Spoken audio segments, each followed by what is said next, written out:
Thank you, Mr. Knopper. I will now call to order a regular council meeting on Tuesday, April the 6th, 2021 at 7 p.m. Recording of attendance, I note that all members of council are in attendance with the exception of Councillor Bishop, who was unable to be with us tonight. I'm going to look for a motion to approve the agenda as written. Your worship, Yes. can I make one point that we do need to go into close, so an amendment would be required? Okay, thank you, Mr. Knopper. Apparently, we do have a closed session tonight, so I will look for a motion to amend the agenda to add a closed session. So moved. Thank you. Thank you, Councillor Grew. All in favor of going the amendment to the agenda, please signify by saying aye. Aye. Any opposed? Hearing none, that amendment is approved. And now I will go back to approval, a motion to approve the agenda as amended. So moved. Councillor Grew, your So worship. moved. And a seconder for that, please. I'll second it. Councillor Grew. Okay, thank you, Councillor Grew. All in favor of approving the agenda as amended, please signify by saying aye. Aye. Aye. Any opposed? Hearing none, the agenda is approved. Now move to disclosure of conflict of interest in any matter before us this evening. Hearing none, we have no presentations, and now we will move to the approval of the minutes of previous meetings. I will first turn to the minutes of the public consultation session, which took place on February the 8th, 2021. Got to have a motion to approve those minutes, please. Councillor Grew. Councillor Grew, thank you. And the seconder? I'll second it. Thank you, Councillor Akaji. If any comments, council? Just a quick one, your worship. This is one that we had tabled before. I note that I don't think there's been any changes since the last time we tabled it, but in the essence of approving these minutes, I'll be voting in favor of it. But I think that council, whether it be this one or the next one, should have a conversation on what should be in the minutes and what shouldn't be, and the level of detail that should be in them. They're not actually minutes; they're play-by-play, word-for-word detail of everything in the minute in the meeting. And maybe we want that, but maybe we don't. So that's just my comments on that. Thank you, Deputy Mayor. I think that's a good point to be taken. And when the time is right for that, we'll probably end up looking at the procedural. Those of us who may or may not be around will be looking, or new people looking at the procedural bylaw as one of the first things we do in the fall. Thank you. All in favor of the minutes, please signify by saying aye. Aye. Aye. Any opposed? Hearing none, those minutes are approved. We'll now turn to the minutes of the public hearing of objections on March the 1st, 2021. A motion to approve, please. Councillor Grew. Councillor Grew, thank you. And a seconder?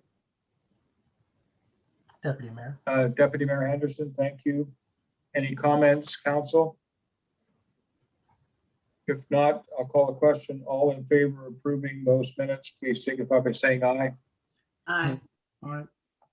Any opposed? Hearing none, those minutes are also approved. Now we'll move to the minutes of the regular meeting of council on March the 1st, 2021. Motion to approve, please. Councillor Grew again? No. I'll second it. And the seconder from Councillor Akaji. Thank you. Any comments? Hearing none, I'll call the question. All in favor of approving those minutes, please signify by saying aye. Aye. Aye. Any opposed? Hearing none, those minutes are also approved. Now we will move to the minutes of the special meeting of council on March the 8th, 2021. A motion, please, to approve. Deputy Mayor Henderson, thank you. And a seconder? I'll second it. Councillor Akaji, thank you. Any comments, council? Hearing none, call the question. All in favor of approving those minutes, please signify by saying aye. Aye. Aye. Any opposed? Hearing none, those minutes are also approved. Now we'll move to the minutes of the special meeting of council on March the 15th, 2021. A motion to approve, please. I'll make that motion, Your Worship. Yeah, thank you, Councilor Michelle. And the seconder? Deputy Deputy Mayor. Mayor Deputy Henderson. Mayor Henderson, thank you. And any comments on those minutes? Hearing none, I'll call the question. All in favor of approving those minutes, please signify by saying aye. Aye. Aye. Any opposed? Hearing none, those minutes are also approved. We'll now move to the minutes of the public hearing of objection on March 22nd, 2021. The motion, please. I so Make move. that motion. Yeah, Councilor Gumichelle, thank you. And a seconder? I'll second it. Yeah, Councilor Grew, thank you. Any comments, council? If not, I'll call the question. All in favor of approving those minutes, please signify by saying aye. Aye. Aye. Any opposed? Hearing none, those minutes are also approved. Now we'll move to the special meeting of council on March 22nd, 2021. A motion to approve, please. I so move. Okay, Councilor Grew and a seconder, Deputy Mayor Henderson, thank you. And any questions? If not, all in favor of the motion, please signify by saying aye. Aye. Aye. Any opposed? Hearing none. Those minutes are also approved. Now we'll move to the minutes of the special meeting of council on March 29th, 2021. A motion to approve, please. I'll so move. Yeah, Councilor Akaji, thank you. And the seconder, I'll second, Councilor Michelle. Councilor Gumichelle, thank you. Any questions? If not, all in favor, please signify by saying aye. Aye. Aye. Any opposed? Hearing none. Those minutes are also approved. And now finally, we'll go to the minutes of the Committee of Council meeting on March 29th, 2021. And I'll look for a motion to approve those minutes. Deputy Mayor Henderson, thank you. And a seconder, I'll second it. Councilor Grew, I saw first. Thank you, Councilor Grew. And any comments? If not, call the question. All in favor of approving the minutes, please signify by saying aye. Aye. Aye. Any opposed? Hearing none, those minutes are also approved. For communications, and we do have one communication which I think I will read. I think it's quite timely. This is from the New Brunswick Organ and Tissue Program, Horizon Health Network. And it says, "Dear Mrs. Mayor, on behalf of Horizon Health Network's New Brunswick Organ and Tissue Program, I'm writing to invite you to join hundreds of community partners, volunteers, donors, and recipients in raising awareness for organ and tissue donation on Green Shirt Day on Wednesday, April 7th, and during National Organ and Tissue Donation Awareness Week from April 18th to 24th. We are asking, I'm going to shorten this a bit. We are asking for your participation on April 7th for Green Shirt Day and during National Organ and Tissue Donation Awareness Week. Wear green on April 7th in honor of the Logan Boulet effect and in support of organ donor awareness and registration across Canada. Logan's decision to become a registered organ donor just prior to his tragic passing in the Humboldt Broncos bus crash in April 2018 inspired over 100,000 Canadians to become registered organ donors. Light up your buildings and landmarks with green on April 7th and join the online conversation that day. Included in this package are more resources to help you and your municipality show your support for organ and tissue donation. We've included supporting messages as well as green ribbon pins. and for you to wear in recognition of the extraordinary generosity of organ and tissue donors and donor families, as well as to acknowledge patients in need of a transplant. Thank you in advance for your support. Sincerely, Nadia Savoy, Administrative Director, the NB Organ and Tissue Program, Horizon Health Network. Mr. Knopper, I'm assuming that April 7th is tomorrow. I'm not sure how much we can mount on a 1 day's notice, but maybe we can publicize this through our website for the week coming up in a couple of weeks. Is that going to be possible? Your worship will make sure it's publicized through our online forums. Thank you. Council, any comments on that other than wonderful? Wear a green t-shirt. Yeah, absolutely. Terrific. Terrific. Thank you, Council. I'm now going to turn this over to our Chief Administrative Officer Treasurer, Mr. Chris Spear, to present his staff report. Good evening, everybody, and thank you once again for this opportunity to provide a summary of the ongoing affairs of the town of St. Andrews. Under Council, with the end of their 5-year mandate in sight, Council has completed some keystone municipal documents and made a decision regarding the future of the wharf in St. Andrews. Council recently passed the zoning bylaw after a 3-year process of reviewing all our municipal plan documents. These are important as they provide direction for future councils and staff for policy and bylaw implementation. I applaud your efforts in seeing this through and thank all the members of the public who participated in the various forums or through direct correspondence to the town to put together this important material. Mayor and Council also provided direction to staff last month for the preferred construction materials for the rehabilitation of the wharf in Market Square, which was the concrete design for the approach and armor stone for the square's seawall. The town is working to reinstate the Planning Advisory Committee. We are grateful for the work the regional PAC has done, but feel a more localized body will understand the characteristic of the community regarding heritage preservation better. We will be accepting names for members shortly, with the plan being the committee would be operating sometime in midsummer. Council will continue to work on a short-term rental bylaw later this month. They want to ensure it meets the needs of the community and the goals of the before-mentioned municipal plan. As of the writing of this report, it is scheduled to be brought before Council again on April the 19th. The current working draft of the bylaw is on our website and available for the public.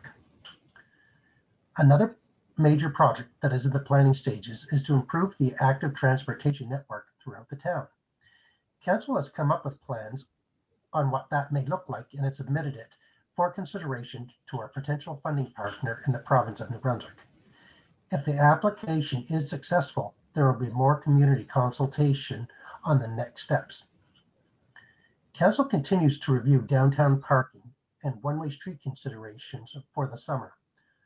Although we recognize that this summer is much different than last year's, there is still some uncertainty how much tourist traffic there will be and restrictions that could be in place by public health. We have initiated consultation through a community survey to ascertain the public's general feeling on this. We are making the results known tonight and wish to thank all those who participated in this discussion. On March 25th, staff and council were invited to the Huntsman Marine Science Center to participate with the board of directors in a session discussing the long-term plans regarding the Knowledge Park. I want to thank Chris Bridger and his staff for allowing us to attend to see what their plans entail. Council continues to give staff direction in looking for opportunities to help attract new housing inventory within St. Andrews. We have come to understand that this is a province-wide issue that is complex and hindered by the rising cost of construction material that we are witnessing over the last year. I believe this is becoming a community priority, and further discussion will be held with the next council on if we should make this a staff priority. There are a couple of personnel policy on council's agenda tonight. that continue to help us formalize our human resources practices.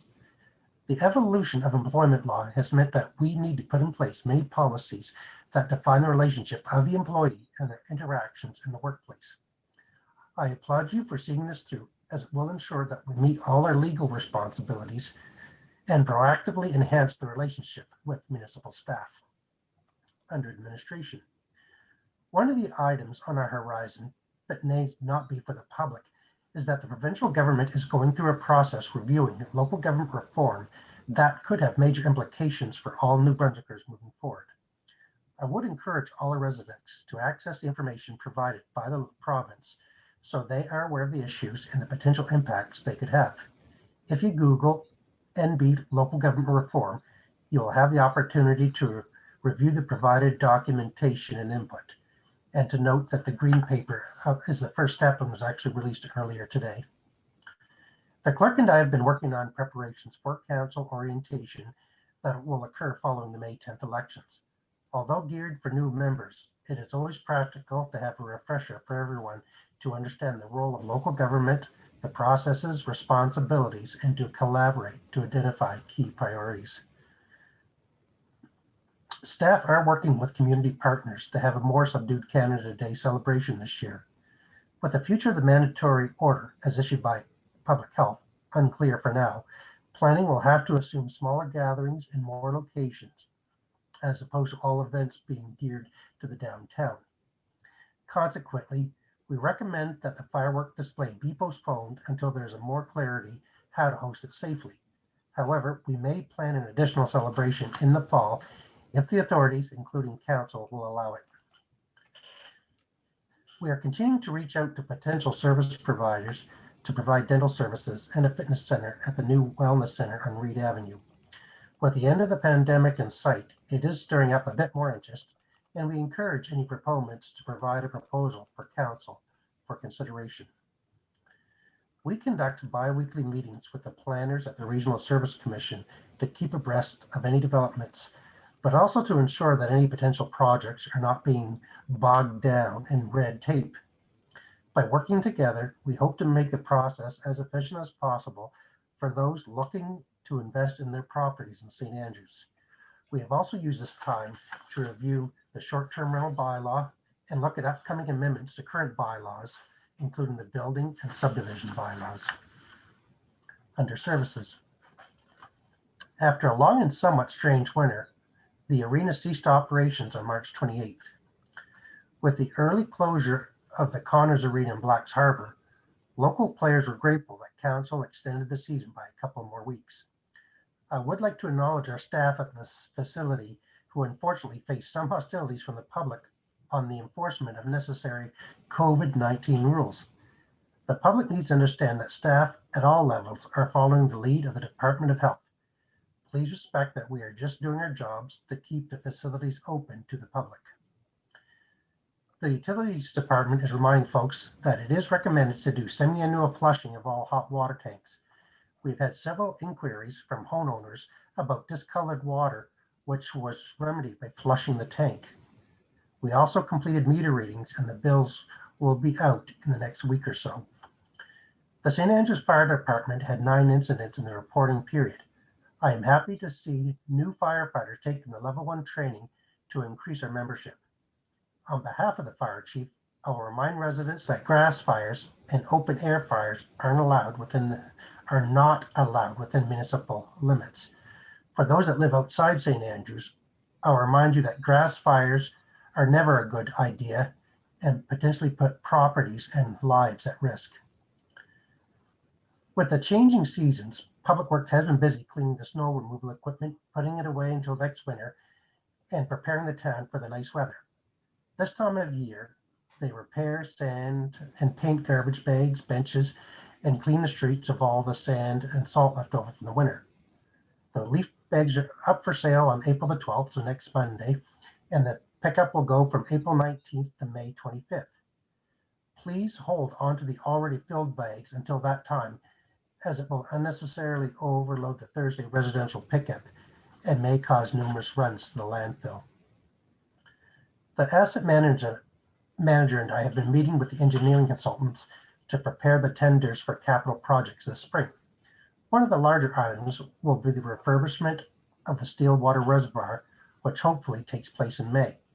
The concrete reservoir was completed last year and will be able to handle the needs of the town while the work is being done.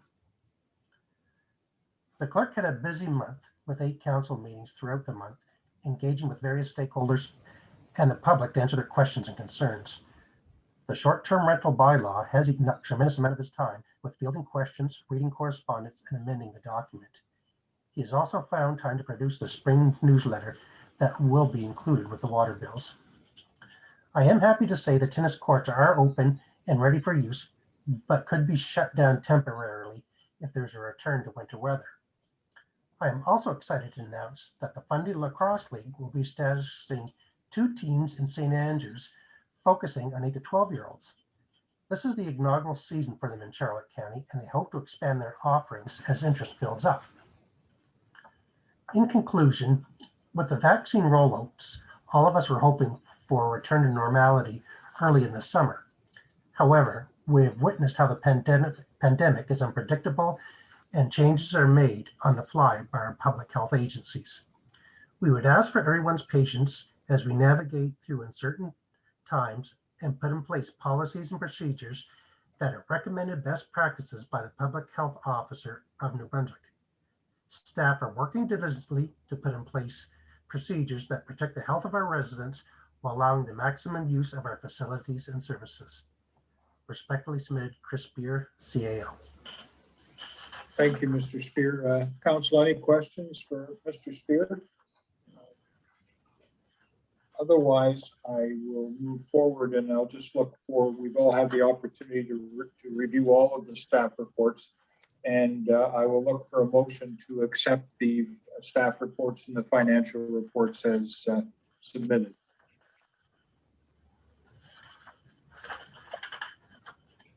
So moved. Yep, thank you, Councilor Michelle. The seconder, I'll second. thank you, Deputy Mayor. If there aren't any questions, all in favor of the motion, please signify by saying aye. Aye. Aye. Any opposed? Hearing none, those reports are approved. This will now move to the introduction, consideration, and passing of bylaws and motions. Sorry to put you on the spot, Councillor Brew, but could you be Councillor Bishop tonight? Not a problem, Your Worship. The first item is FA 201-101, and the item is formal wage and salary structure for town employees. The background: as part of Council's commitment to formalize the human resources policies of the town, they approved a personnel report from Jennifer Murray Consulting on February 1st, 2021. As part of this process, a formal pay scale was recommended for all full-time and most seasonal positions to assure the employees are treated equitably and to retrain our workforce. The ad hoc recruitment committee of council met with the CAO and clerk, who made some recommendations on tweaking the consultant's report to better reflect our current workforce. The ad hoc committee agreed to the changes. The final report is attached to this motion. And the motion reads that the document titled "The Town of St. Andrews Wage and Salary Grade Structure," dated April 5th, 2021, be accepted. Councillor Brew, can I have a seconder for that motion? A second, Councilor Yeah, Michelle. thank you, Councillor Michelle. Council comments or questions on the motion? Your Worship? Yes, Councillor Brew. I just want to comment and say that I think our staff have worked diligently and very hard on this. It's been a long time coming. And I think it's a positive step forward for the town. Thank you, Councillor Brew. I agree. Anyone else want to comment? Otherwise, I'm going to call the question. All in favor of the motion, please signify by saying aye. Aye. Any opposed? Hearing none, the motion is passed. That is a very big piece of work. Thank you so much to the staff. Okay, the next item, your worship, is FA 210302. The subject is Province of New Brunswick Built Heritage Fund for Courthouse and Jail. Background, the town of St. Andrews has an opportunity to apply for funding through the New Brunswick Built Heritage Fund for the painting of the courthouse and jail. This project was budgeted to be completed in 2021. If successful, 50% of the project funding would be supported through this grant initiative. To complete the application process, a motion of support by council is needed. So the motion is that council supports the application to the New Brunswick Built Heritage Fund for 50% grant funding to support the courthouse and jail painting project for 2021. Thank you. Could I have a seconder for that motion? I second that. Thank you, Councillor Akagi. Questions, council? I think it's a great idea. We need to have it painted.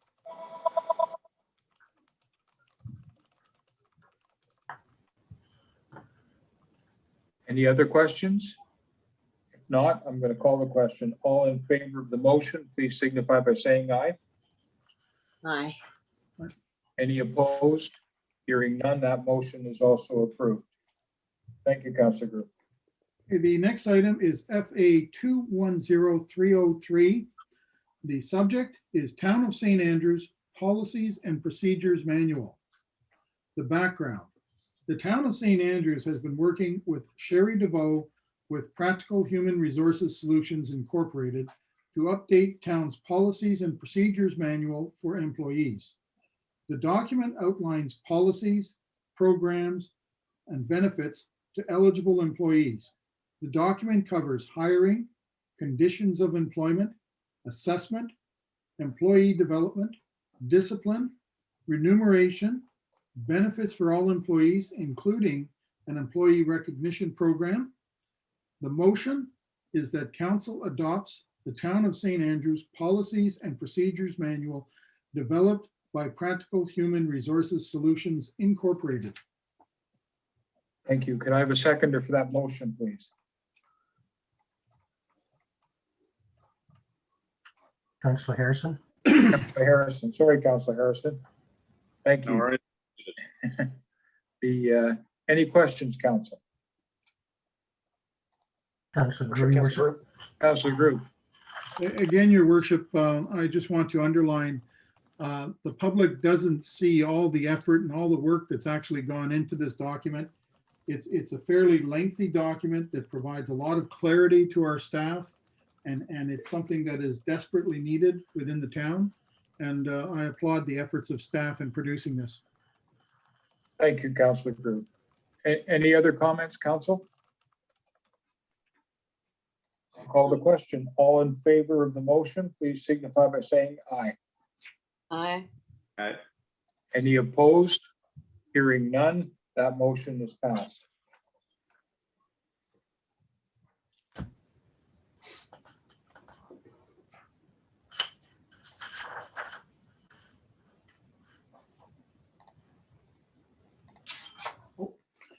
Next item, your worship, is FA 210304. The subject is Municipal Capital Borrowing Board applications. The background, the town has been awarded a significant capital grant in regards to the wharf refurbishment and is in the running for a significant grant for trail improvements.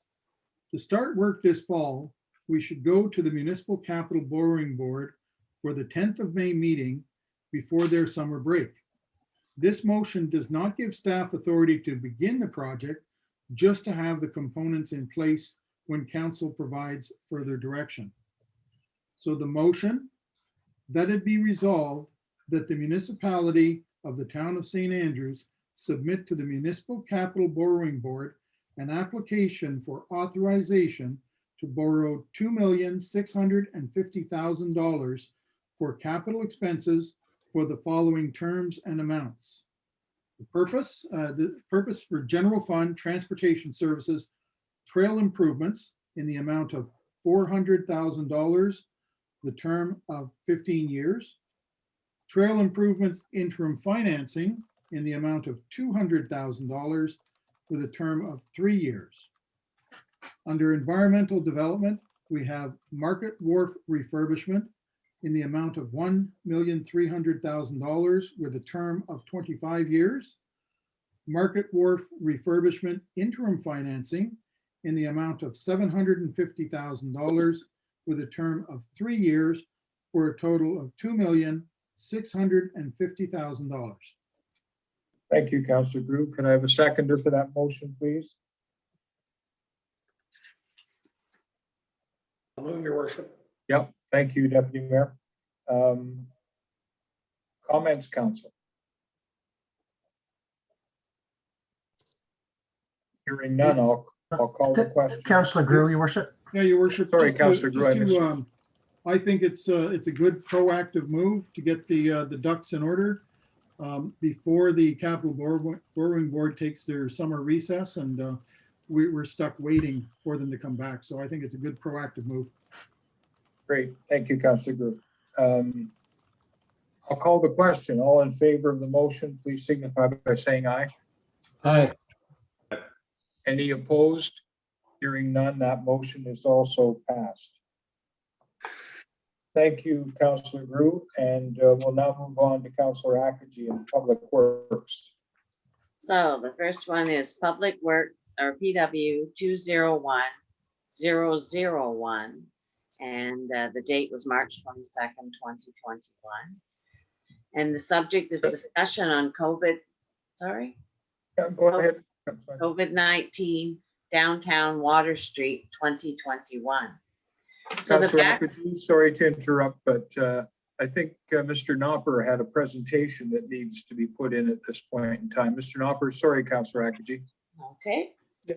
Yep, your worship, if you're ready, I will share my screen, Council. Sure. Just give me 1 second.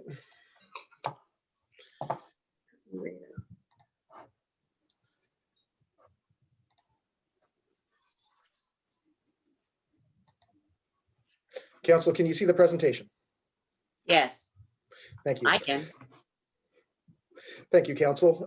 So again, thank you, your worship. Through this process, Council directed staff to provide feedback from residents and the Chamber of Commerce and BIA on the downtown suggestions for Water Street. So to get right into it.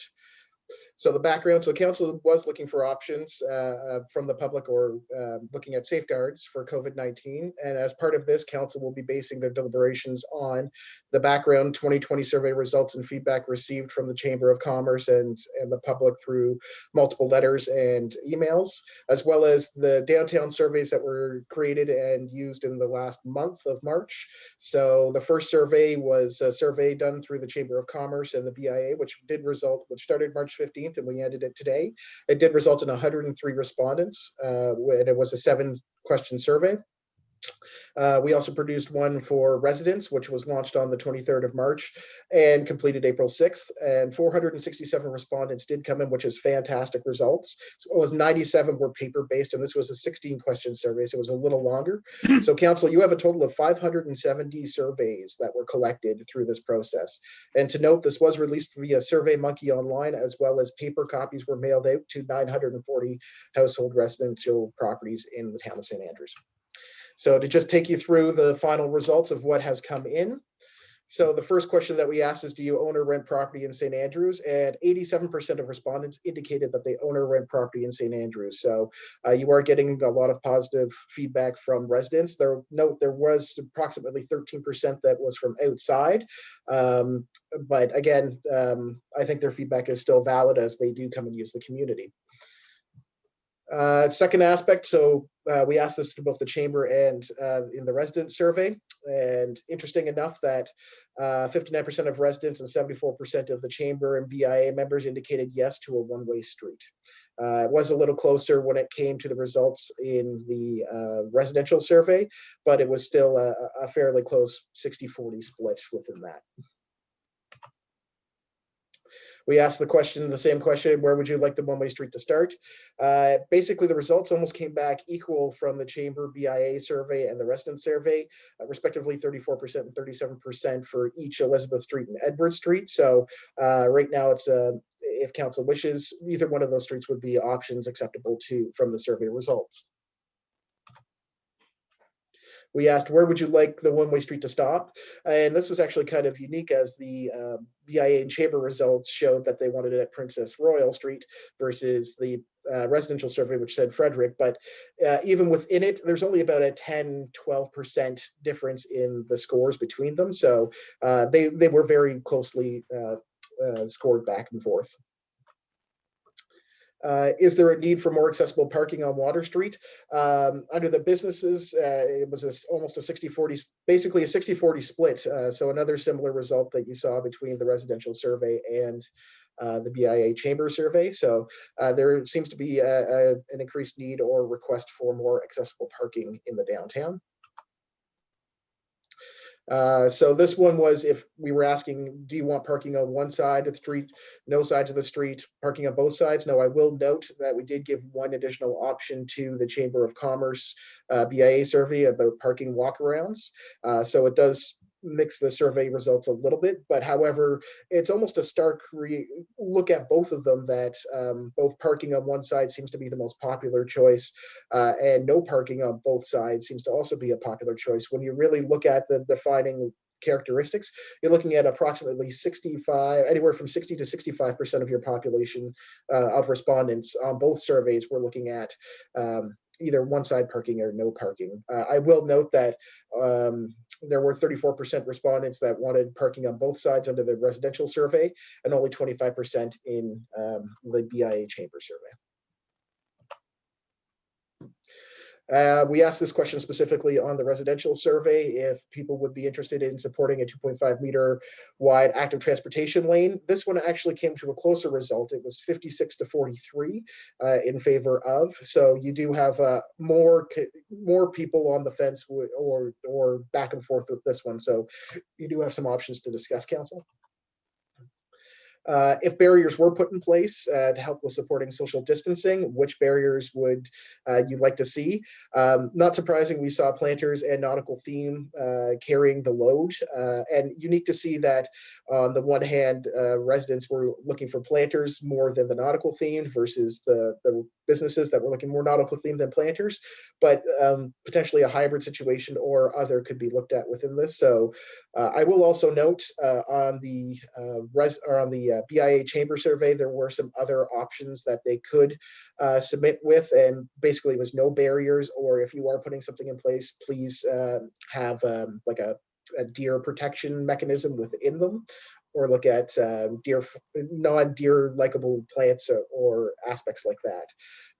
I will note that there was still a call for the metal barricades within this. Even a slight number of people wanted it, but just so you know that there was still a request for those as well. We asked this question specifically to the residents regarding motor vehicle access to the wharf between 8 a.m. and 5 p.m. July and August. 70% of your respondents asked that there be no vehicular access unless it's permitted vehicular access only during the July and August period from 8 to 5. So this was probably the most resounding yes as it comes to results within your survey. As well, this one went only out to businesses. Would your business be interested in the walkaround? So for only 48% of the businesses had said yes to this. Now note, this did go out to the BIA and Chamber membership, so not everyone would have storefronts on the main front of Water Street. But and also note that this was prior to information that the businesses would be providing upfront costs to supporting the walkarounds. So then we asked a series of other questions from the resident survey just to get a little bit more of an understanding of how people are traveling and working or shopping within the downtown. It's kind of neat to see that over 80% of the residents that replied to this survey live within the town, just within the town plat area and just outside the town plat. So you got a lot of good feedback from the core community of the downtown. You also did get feedback from the Champlain subdivision and outside of any of those options that were available available. So you got a good spread. The 458 people responded to that question, as well as do you walk or drive to do your errands? And again, another 60-40 split for how people seem to drive or walk within the community to do their errands. Within this, we also asked, if parking lots were off Water Street or parking was off Water Street, how far would you be willing to walk? And I thought this was an interesting result from the survey that the majority of the population was still saying 1 block or 2 blocks. But I think it's important to note that almost 26% of the respondents from this did note that they're willing to walk up to 4 blocks to get to the downtown if parking was available on offside streets. So you have quite a spread here. So again, take this as it is, but it's kind of unique to see that you have a very walkable community and people are suggesting that there are walkable options beyond having to park your car on Water Street. We asked these questions again in the residential survey. What percentage of shopping do you do in St. Andrews on a weekly basis? 57% indicated 50% or greater of their shopping is done in St. Andrews. So that's a great shop local movement that we have. And what times of day are you shopping in the downtown? Now, I will note they were only able to select 1 point out of this section on the Survey Monkey, and for next survey we will adjust accordingly based on the questions, but the majority of your population is shopping before 2 o'clock in the afternoon most days, with 10 a.m. to 12 p.m. being the peak residential shopping that we've seen so far, and that was almost 30% of your respondents. And then what days are you typically shopping in St. Andrews? And again, this was one of those questions where only one answer was allowed. Multiple could have been brought forward, but it kind of shows you a unique trend that Mondays, Wednesdays, Thursdays are the most popular day to shop, and Saturdays is still a popular day to shop. So you're really getting an idea of how functionality and people are flowing and shopping within the community. And I think this is a unique, the question at the end, well, what is your age range? And you can clearly see we have a unique increase in the amount of surveys received from age 45 to 65 plus, with 77% of the surveys completed from those age ranges up. But it was nice to see that there were surveys that did come in from under 18 all the way up through. So you are getting a unique representation of your community and for those that are supporting it through that. So just in summary, again, these are the results from each summary page that were provided, so council can have it again. 87% responded that they own or rent, 59% of residents, 74% of the chamber said yes to the one-way street. There seems to be an indifferent feeling of Elizabeth Street or Edward Street to start, similar with Princess Royal Street and Frederick. There were 6% sort of feeling on needing more accessible parking. The walkabouts in the survey were not the option, but again, there seems to be one side parking or no parking combined had almost 65% of your total responses. And just over 56% of residents indicated that they would be in favor of the 5.2 meter active transportation lane. There was an overwhelming response for planters and nautical themed barriers. 70% of residents indicated that they wanted the wharf access closed to vehicular traffic and pedestrian only. Businesses seem to like the idea of walkarounds, but again, I think we're looking at a sort of skewed result on that. Additional questions that were asked to residents. Again, you're looking at 80% of the town lives mainly within the town Platten area that responded. Residents had a variable response to how far they were willing to walk. Again, with anywhere between 1, 2, and 4 blocks were the main themes of it. 57% of residents indicated that they're doing most of their shopping between 10 and 12 p.m. And over that, majority of shopping occurs Monday, Wednesday, Thursdays as your highest, Saturdays, and 77% of your survey results came from residents 45 plus. And there you are, council. Those are 560 plus survey results provided to you from your public within a little less than a 2-week span. Pretty impressive, Mr. Knopper, to get that much response in a short time. So obviously it's something people are concerned about or at least interested in. That's good. Thank you. Council, do you have any questions for Mr. Knopper in his analysis there? Yes, Your Worship. Yeah, certainly. Well, first and foremost, great job, Paul. Mr. Knopper, we threw that at you very last minute. We asked for more consultation, and you had to put that together very quickly, and to get that much community engagement is truly impressive. It talks to how many different people feel passionately about or against this project. And more impressively, for you to take all those different means of communication, whether it be mail, online survey, and to consolidate it in very short time for council to see what some members of the community are saying. It's truly impressive. I was just wondering, I personally received some feedback from the public. I was just wondering if Town Hall did as well, that they felt like the survey was actually skewed in a particular direction. And I think what kind of put that that kind of out there is the first question, I believe, was do you prefer a one-way street in downtown St. Andrews? And when you click no, you don't want it, the first thing it asks you is, where would you like it to start? And I think that actually got a number of people just to back out of the survey right away, because they felt like it was actually going to skew them in a particular direction to provide the positive feedback that maybe council does or does not want. So I was wondering if there was much feedback on that. And the only other thing that I'd say, just for council to be leery of, is the BIA and Chamber have about, I believe, around 120 members. I believe it said the respondents are about 108. We've done a number of surveys over the years, and to get that level of engagement, it might tell you that more than one place voted more than once. And the reason I say that is I saw the link on social media, that the actual one that they had, and encouraging people to actually provide feedback. So just be a little bit leery that some of the data may not exactly be what it is. And that's a risk in every survey. But overall, I just wanted to acknowledge the incredible job. If we had more time, I know it could be even more perfect. But I was just wondering if there was any concern about some voters getting or surveyors getting discouraged and giving up on it early in the process, because a couple told me they did. Mhm. Your worship, I can respond to that if you'd like. Sure, certainly. Yeah, thank you, Your Worship. Through you, we did receive a number of pieces of feedback from the public in concern regarding the what they would call bias or skewingness of the survey. Understanding that how the survey was developed was, again, are you a resident of the St. Andrews or owner renter? And then the second question is, would you like a one-way street, yes or no? And then proceeded to go further with that. Completely understand where people were feeling that it could be leading within that. However, regardless of whether you said yes or no, the questions that were provided were questions that council would like answered. And even if you said no, the nice thing is, if council wants that information, I can take through SurveyMonkey all the results, and I can pull every last no from it and give you those results if you wish.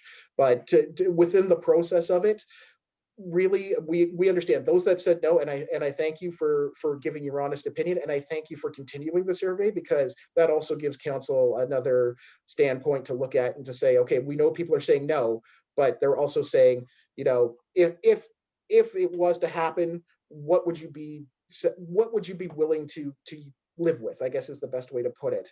And I thank the residents for responding in that way. Again, I'll put this, if we had more time to develop and go through the process a little more and not have the time constraints that we had, then yes, a stronger survey could have been developed. But I think the questions that council wanted answered were provided in the survey, and the public responded. And I think overwhelmingly the public responded with over 500 plus surveys across both surveys that were released. So even if there seems to be a bias within it or something within that range, you still have valuable information that you can make a decision for moving forward. Thank you, Mr. Knopper.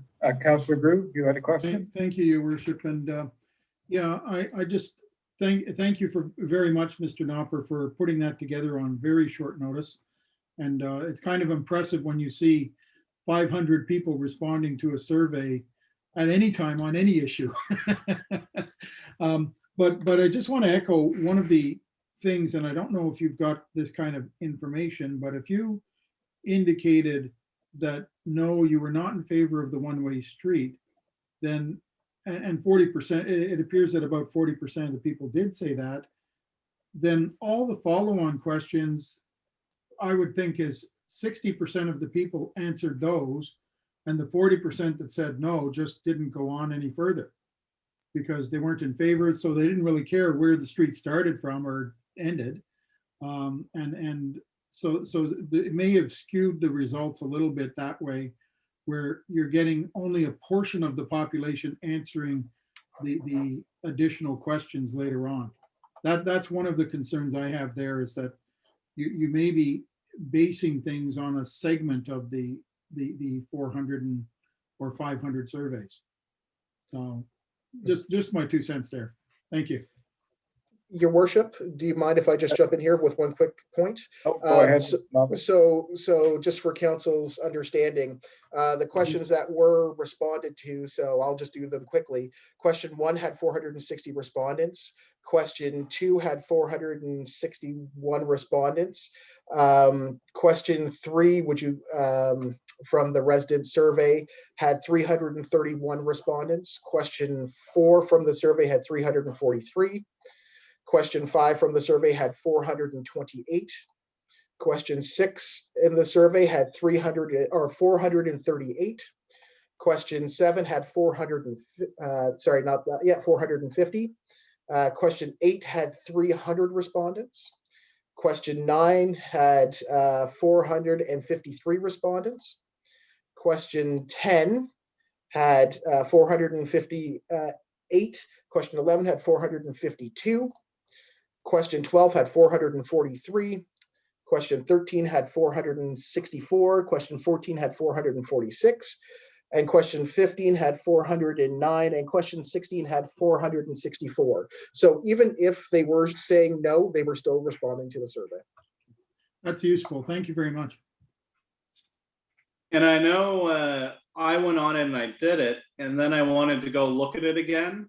But when you try again from, at least from the same device, it acknowledges that you've been there before and you can't do it again. So there was some, now whether you could go to a different computer, I have no idea, but there seemed to be some security to stop double voters. It was as perfect as we could make it with a Survey Monkey type result, and be considerably more investment and resources needed to make it foolproof. To answer Councillor Harrison's, yes, people could have gone to 2 or 3. The number I don't remember seeing there, Paul, can you tell me how many surveys were paper, just so you know the breakdown? I think it was about 97 surveys out of the, I'll pull it right up here again for you, Chris, give me 1 sec. So just for council's awareness, we received 467 respondents in total. 97 were responded through paper-based, dropped off to the town. So almost a third or a quarter of your surveys that came in just from the residents were from paper drop-offs. That's pretty good right there, that number. Yeah. And I will note, council did receive it. We did send a breakdown of the 65 plus, and the majority of those drop-offs and even the survey results that came through online were from the 65 plus club. And again, 169 surveys came from the 65 plus age range.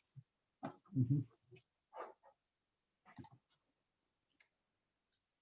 Great, thank you, Mr. Knopper. Great presentation.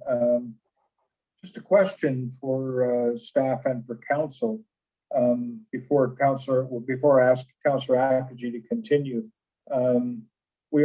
This is positioned as a discussion. I take it we're not passing these motions tonight, or are we? Your worship, staff are seeking direction from this. CEO Spear, I don't know if you want to jump in on that as well. Well, it's whatever council wishes, but I use the expression tick-tock frequently, but this is one of those cases for 2 reasons.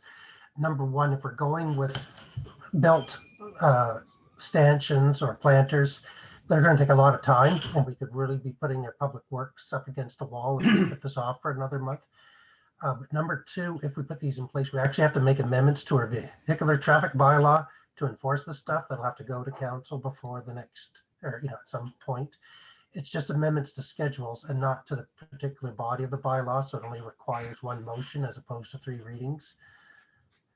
And so it's whatever council wishes, but it's if we leave it too long, then we'll physically run out of time to do anything, or practically run out of time to do anything. Thank you, Mr. Knopper and Mr. Spear. Council, I'm I'm going to turn it back to Councillor Akaji, and we'll continue with the motions as planned. Okay. Councillor Akaji. Thank you, Mayor. PW 201001, discussion on COVID-19 downtown Water Street 2021. And the background is the town of St. Andrews started discussions on March the 8th in consideration for COVID-19 processes for Water Street and downtown St. Andrews. Council requested staff to get feedback from the Chamber of Commerce and the BIA to move forward with the downtown and for staff to acquire the needed materials and supplies. Council needs to decide on how to proceed based on the results of the survey and the discussion from the March 8th. Staff is making the following recommendations. So the first one is PW 210202A, and the motion is that council approves Water Street to be designated as a one-way traffic in an easterly direction from Edward Street to Frederick Street, starting June 25th, 2021 to September 7th, 2021. Can I have a seconder for that motion, please? Councillor Harrison. Councillor Harrison. Thank you. Yep, and council comments. Your worship. Yes, Deputy Mayor. Yes, I certainly appreciate the survey. One thing that has become abundantly clear when you look at the survey results is no matter what council decides for or against this, there's going to be a percentage of the general public that disagrees with council. But those are why we get paid the big dollars in decision making. For myself, the only thing I would challenge on this particular motion is if you look at the background, it's COVID-19 measures, and I don't know necessarily how a one-way street makes us safer for COVID-19. I think that that's actually a bigger conversation as part of our master transportation plan. I know the background and motion don't necessarily have to go hand in hand, but I think that they are a little bit skewed. I think that this isn't actually a COVID-19 plan. This is actually a downtown St. Andrews transportation plan moving forward. Myself, I'm not convinced that one way and changing the historic feel of our downtown is necessarily the way to go. I think we could look at things like loading zones in downtown on the sides. I think there's more than one way to get there that the public should consider.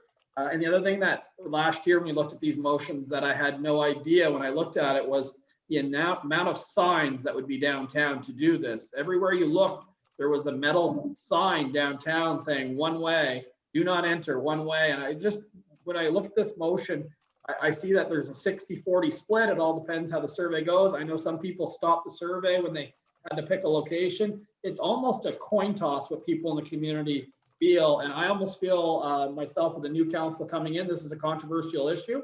If they wanted to support it, a new council, it's something that they certainly could do. But you would see the fact that this is a controversial thing that I do not think is COVID-19 related. I'll be voting against it this evening. Thank you, Deputy Mayor. Anyone else want to, Councillor Grew?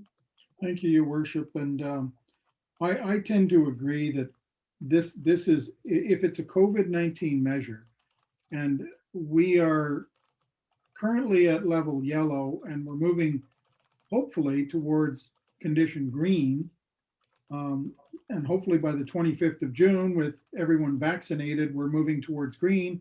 It seems like the background and the rationale for going with this one-way street is disappearing. Now, if we call it a transportation master plan issue, I think that's a much broader discussion that needs to have a lot more consultation with the public to figure out what do we do and how do we do it. And I'm not prepared myself to sort of go ahead with something under the guise of COVID when that's really not the rationale or the reason for doing it. Because right now we're getting better with COVID, not worse.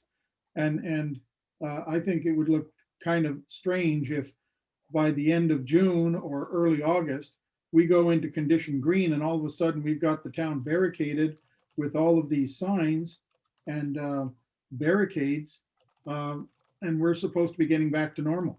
So I think there's a problem there with this particular issue. Thank you, Councilor Groom. Anyone else want to comment? I wouldn't mind if you don't mind. Go ahead. I think last year this worked incredibly well, and it was a COVID measure, and it still is a COVID measure at its very core, in that in order to have the extended sidewalks, I think it's too hard to have that narrow a driving area, especially if we're going to have one of the parking sections to be these planters or what have you. And with CHCO trucks and that sort of thing, by having it one way, there is no stoppage on Water Street whilst having this extra lane for walking. And I think when you look at those surveys, both the business community and the general population, even if there were a few people that did double whatevers, you know, you can never stop them all. But both of those communities were pretty strong in saying that they really like the idea of one-way traffic. And they also were quite okay with only one side for parking. So I don't have an issue at all in terms of this, because I think a lot of us, especially the people that work down here, felt it was a COVID measure, allowing for the larger sidewalks. And even if it's just one side, I think that'll be helpful.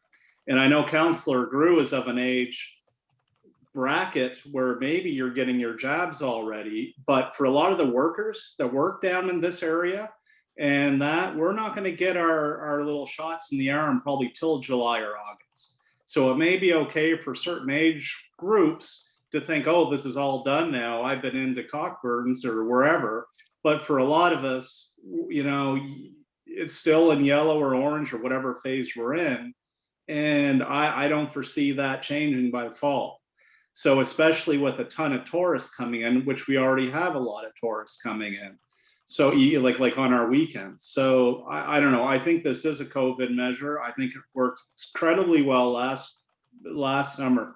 And I know some of us were at that Huntsman presentation. I couldn't attend in person, but I think some of you did. And there was a woman there, I believe she was the head of the Knowledge Park system in Fredericton. And I could be mixing up speakers here. But one of the things she mentioned was that, you know, just by the grapevine or by visiting, she said, we were known last summer as the safe place to go. People knew they could come to St. Andrews as a safe place to visit.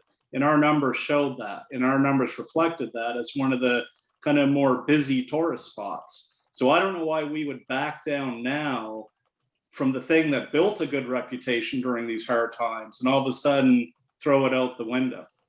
I guess the last thing I'll say, if by July we're in green and we all have our jabs and COVID's a thing of the past, we'll bundle up all these barricades and throw them in the shed or something. You know, we can change course then, but if we don't set a course now, we can't go the other way. We'll end up with those godforsaken metal gates again.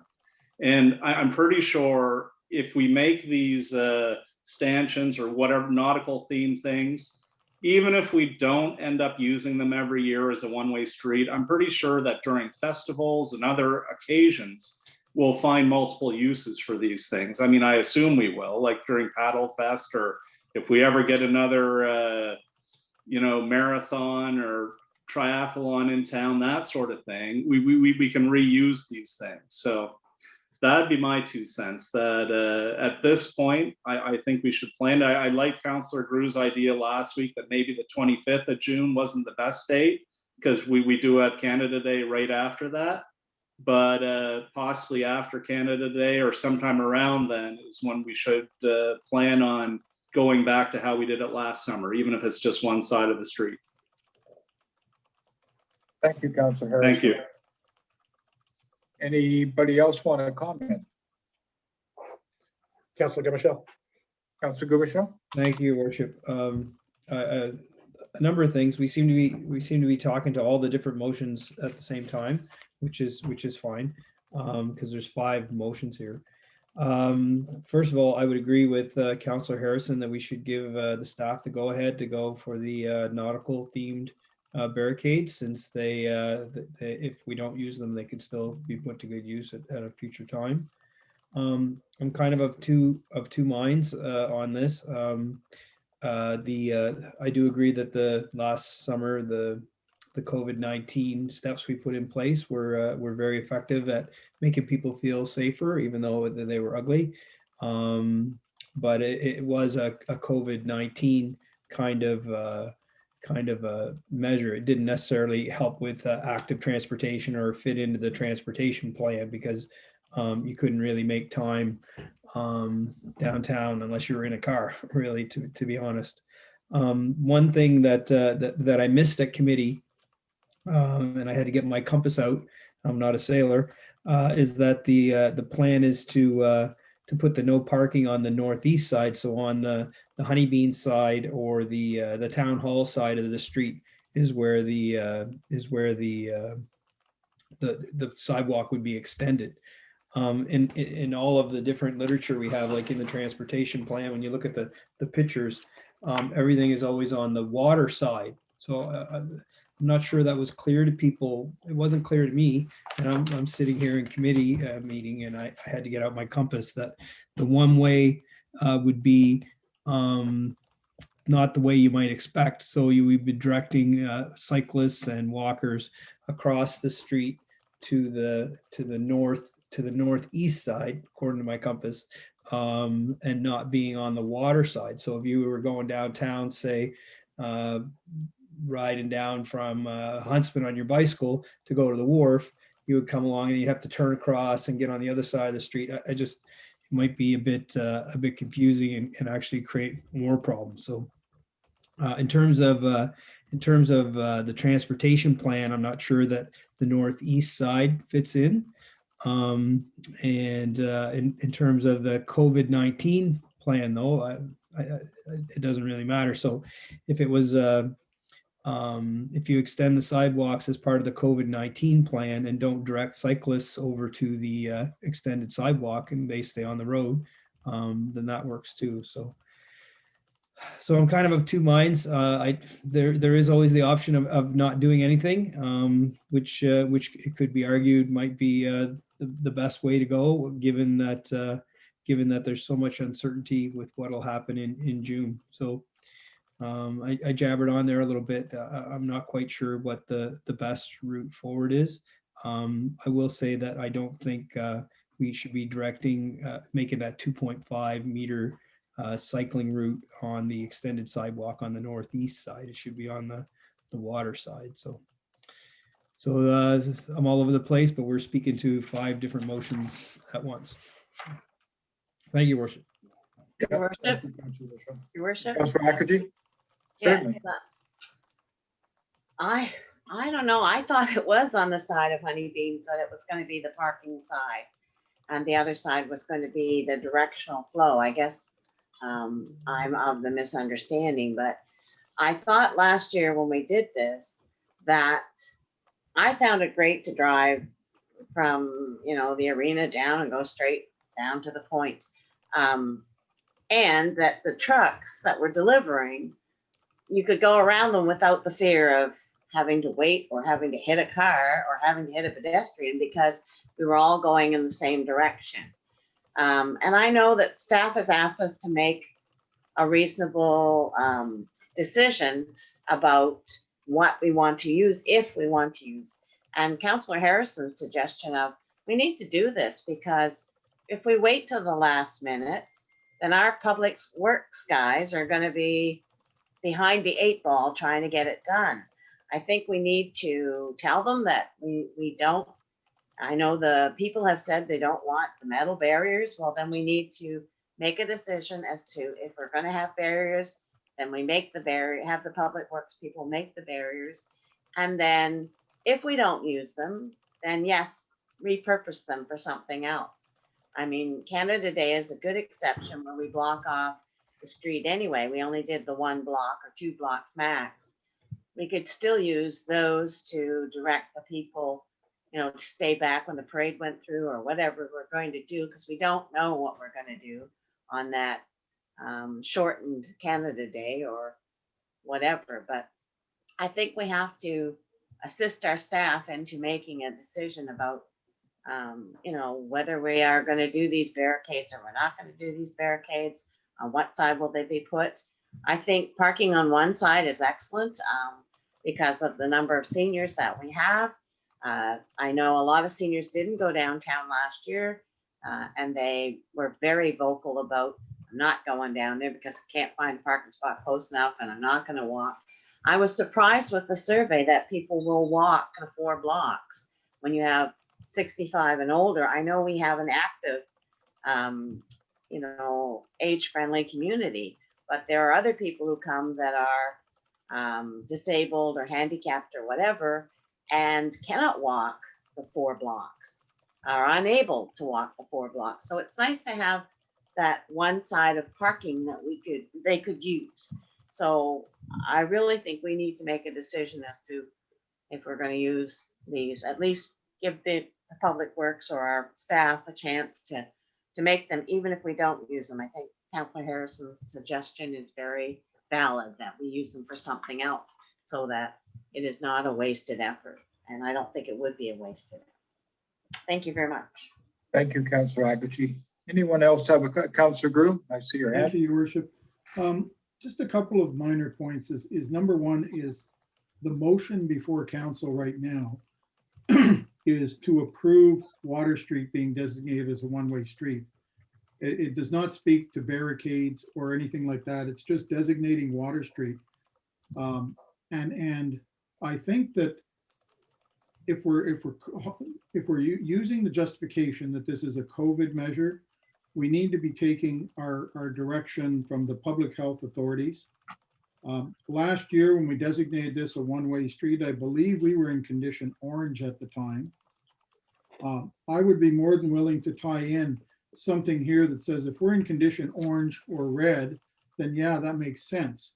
But if we're in condition yellow or green, it doesn't really make that much sense. So I think that we need to sort of tie in with the public health authorities.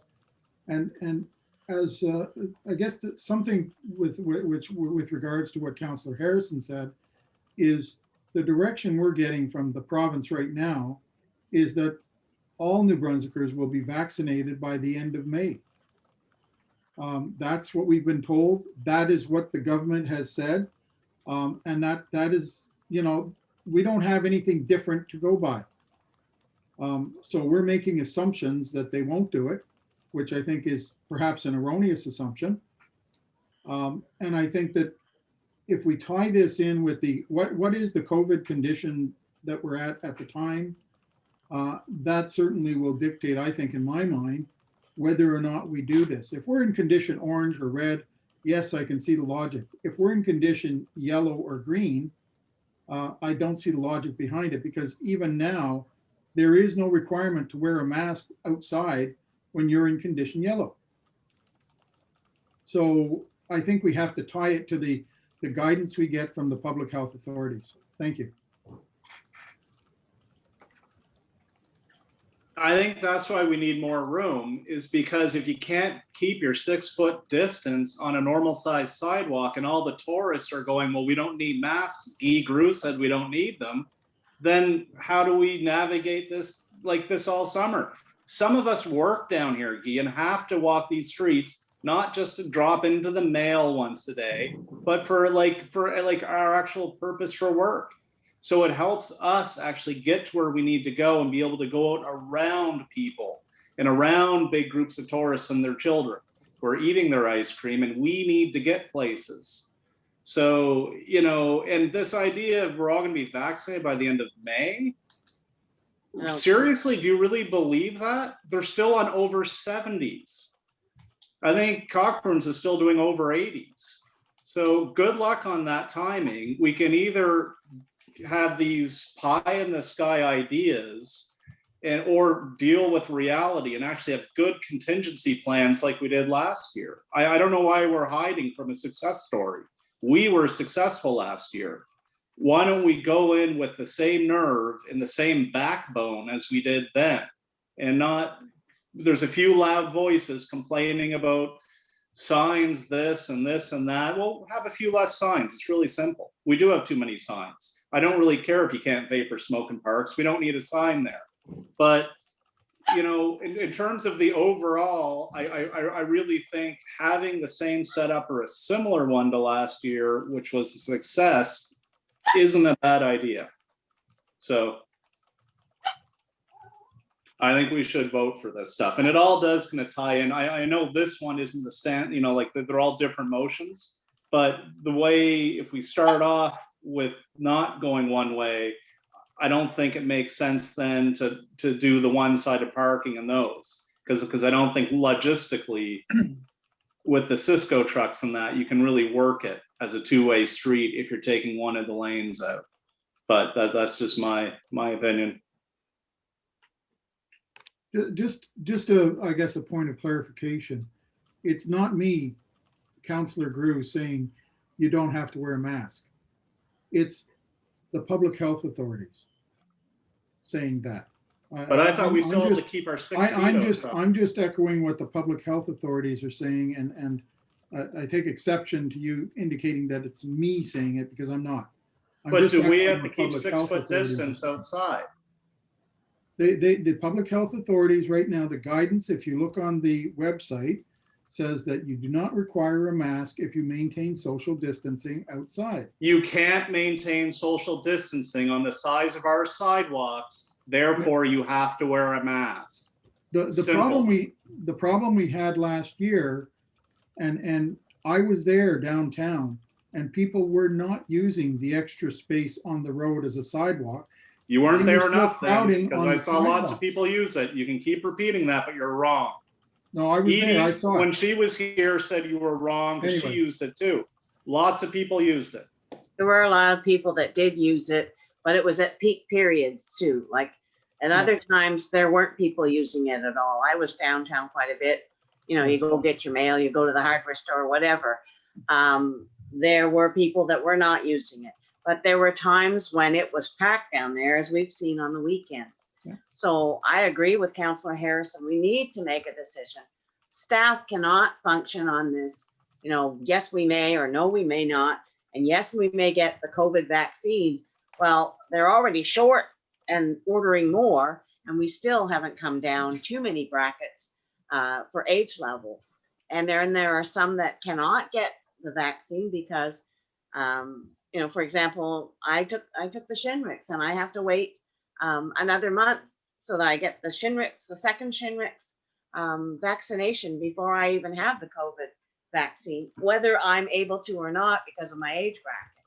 So saying that everybody's going to have it is not a good thing to say, because we can't say that. We are guessing at what might happen, and we can't do that, and we won't know that till it actually occurs. But while we're waiting, our staff is in limbo, because if they have to all of a sudden put these nautical themes out, the ropes or whatever, or the planters, can't do it overnight because they need time.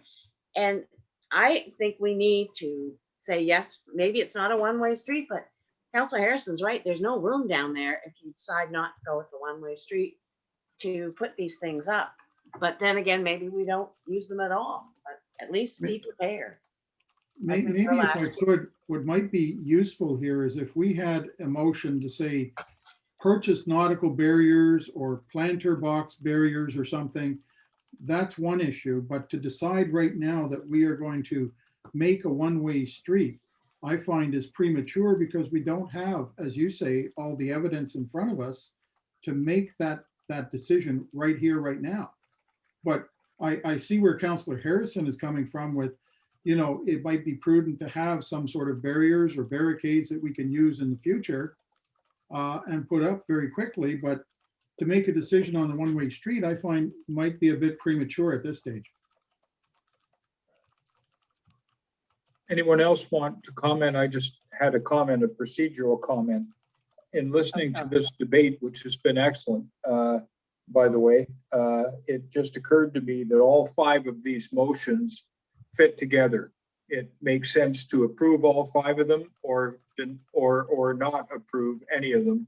I don't think it makes sense to piecemeal this. You'll end up in a mess because they're all related to the same thing. Whether you believe they're all necessary together to make the downtown safer for the summer is what the council should be dealing with, in my opinion. So I don't think we go through them one at a time. I think we read all of the motions and we pass a motion. We pass them all. I'd agree to that, but the first 3, Pardon me?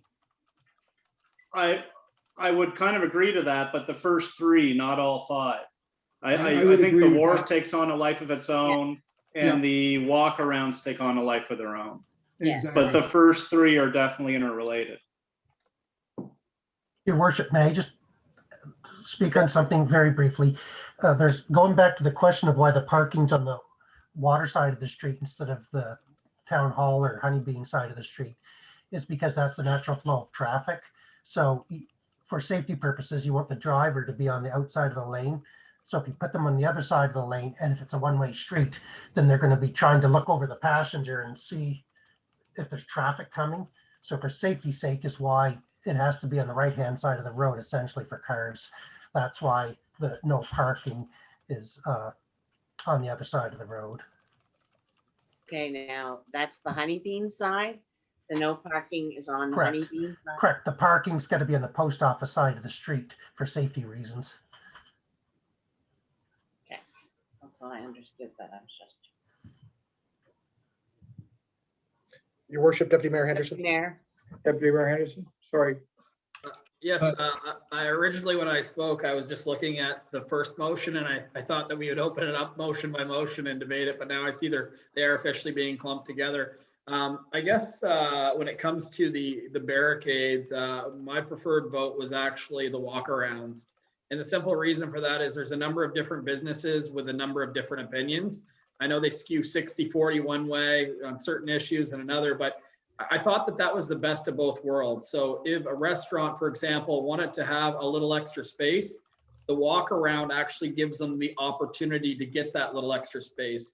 If there's a business that didn't want to use their space, they can have their parking spots in front of their business like they always used to. I thought that that was kind of the compromise of blending extra space and not. So we have parking for those that don't want extra space, and those that do need extra space will be giving up the parking spots in front of their business. So I thought that that was actually the compromise. The reason that I'm big on the extra space and I don't want to just have nothing at all is simply for the fact that if we don't provide an extra barrier or a walk around, we are going to have to be very, very tight on our encroachment bylaw. We can't take that little room and then have A-frames in the middle of it and other things. We're going to have to restrict it. So when you think of extra space, if you think of restaurants, and I know it can change, but we can only go by what we know today. Restaurants can only operate at 50% capacity. So to give a walk around to a restaurant, that gives them the ability to have a few extra tables, which essentially is creating an extra job. And it could be the difference between them paying their revenue for the year or not. My concern over the walk around and getting people to charge it is on one side of the street, you're paying for it. On the other side, you have a barrier essentially that is free. So you can do it anyway. It's just one side of the street will pay for it, the other will not. So that's a problem that council is going to have to consider, as well as the luck of the draw, whatever side we put the barricade on.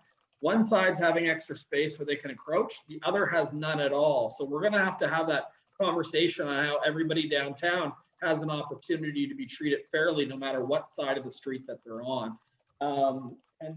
Yeah, just in summary, I do see both sides of this argument. It's a controversial issue. Some businesses, again, are saying that this hurt their business. They're actually saying that there's a number of people that did not eat, did not shop in St. Andrews because they couldn't. There's a number of people that said that the extra space made a difference for them. So I don't envy council any bit, but my preferred method would be the walk around. And the only other point I'll have on that is I'd like to change that motion if we do decide to do it. It says right now that the cost would be totally incurred by the business. I think that we do have a COVID fund set aside, and if we could tap into some of that resources, it would be good. If a business pays for a walk around, they're going to want it every year. They bought it, right? And do you allow them to do it this year? and then take it away next year when they paid for it, it's probably not very fair. I look at the opportunity for the municipality to purchase a couple of these, and it's not just a COVID measure. If you recall, beside the Treadwell Inn, there was construction last year of a new building that was being built, and people walked downtown, and when they got there, they stopped because there was stuff in front of it. If you had the walk around when we have construction, it would be something that we could use year to year. We know the Sweet Harvest Market potentially will have a new building next year. Even if COVID's a thing of the past, you could put that walk around in front of it. It could be used anytime we have to do construction in downtown, anytime anyone has to do any maintenance.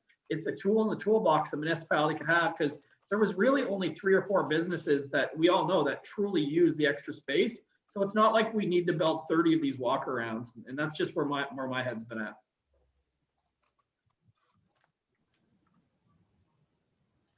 Your worship, just as a bit of a Yes. point of order, I think it would be easier to go motion by motion from staff's perspective, instead of trying to make a giant motion like they do at the federal level that entails everything. Yeah, I know. I hear you. Thought I'd give it a try anyway. All right. The only thing is I understand, and I want to go back to what Councillor Harrison said. I actually think that the whole thing is a package, and I think the wharf is exactly the same as walkarounds on the main street to keep pedestrians safe and give them more room without being run over by trucks on the wharf, particularly trucks that don't need to be there. So anyway, but if it suits council, we'll go motion by motion. I hope we don't end up with something that's unworkable because we pass some things and not others, that we end up with an inconsistent approach. So here we go. Councillor Akaji. So you want me to read Well, the first motion again? The first motion, your worship, you actually have a mover and a seconder already, so Right. you can actually go to the All right. vote. Okay, thank you, Mr. Spear. All right, council, any further comments on motion number 1? If not, I'm going to call the question. All in favor of motion PW 210-202A, please signify by saying aye. Aye. Aye. Any opposed? Nay? Just Councillor Councillor Group. Grew. Just Councillor Groom. Councillor Group, okay, sorry. All right, that motion is carried. Councillor Akaji, continue. Okay, the second one is PW 210202B. And the motion is that council approves no parking on the northeast side of Water Street between Edward Street and Frederick Street, starting June 25th, 2021 to September 7th, 2021.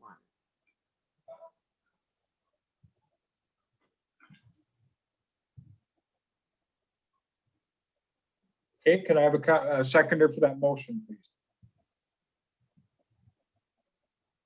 I'll second. Yeah, thank you, Councillor Harrison. Okay. Comments, council?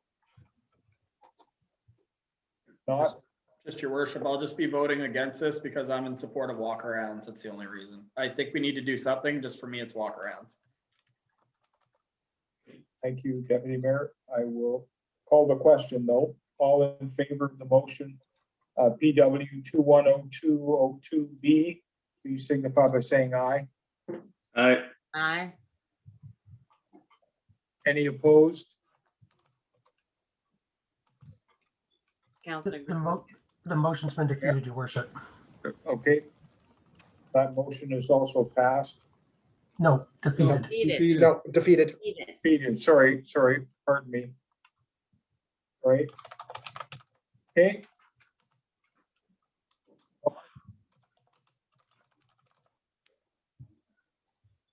Councillor Okay, PW 210202C.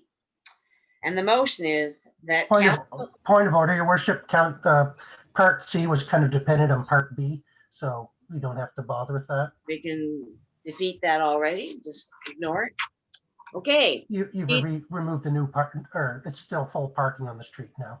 Am I PW, correct? Just a minute, Councillor Akaji, I'm taking that in the fly, but am I right, Mr. Knopper, on that Oh, we That's did, we through defeated you- the one way. Through you, your worship, what we have is a one-way street motion. The second motion was defeated to put no parking on the northeast side.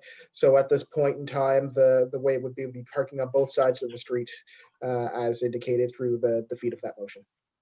Am I right that Councillor Gumashell did it because he didn't like which side of the street it was on, and possibly we could bring it back on the other side of the street? That's what I was thinking, but So can we do that as an F4 or something, or The motion has been defeated. well, no, we have this motion here, which we could probably amend, the one about the wood and rope, and amend it to put it on the other side of the street. The There's no- PW 210202C could be amended to basically So- include it being used on the other side of the street, which I don't know, would it be northwest or southeast or? Southeast, Southeast, right? Hmm. southwest, south, West. south Right, something, west. southwest. Taylor. I'm not sure if that would entice a third vote to kind of reemerge here, but we could always take a shot, and then I guess I can be quiet if I'm wrong on that after my amendment. So I would amend motion PW 210202C to include that the wood and rope nautical theme barricades are to be on the southwest side of Water Street, and then include the verbiage from the previous motion that there will be no parking on that side of the street from the dates already mentioned. I'd support that amendment. Thank you, Councillor Gumashall. Comments from council? It's a wonderful move, Counselor Harrison. Your profession is certainly helping right now. I think so. I only have so many meetings left to do stuff. Through your worship, I respect the greater will of council. You know, this isn't a one-person decision, so I actually will vote on it, but I support the amendment to make sure that we have the greater will of council, whether it go my way or not. Thank you, Deputy Mayor. I'll call the question then. All in favor of the amendment to the motion, please signify by saying aye. Any opposed? Hearing none, actually. That is, so now we'll go back to the motion as amended. The council approves a wood and rope nautical themed barricade for the southwest side between Edward Street and Frederick Street, starting June 25th, 2021 to September 7th, 2021. Is that how it goes? And that side be closed to parking. Okay, and that side be closed to parking. Your worship, could I just say something on that comment, Certainly. on that motion? I just want to point out that our CAO has indicated that that would be unsafe for traffic if we put the parking on that side of the street. Yeah, your worship, I wasn't quite clear. I didn't quite catch what the CAO was saying with regard to that not being safe. I do know that, you know, on page 67 of the transportation plan, they talk about widening the street for bikes. This wouldn't be necessarily for bikes. This would be for walking.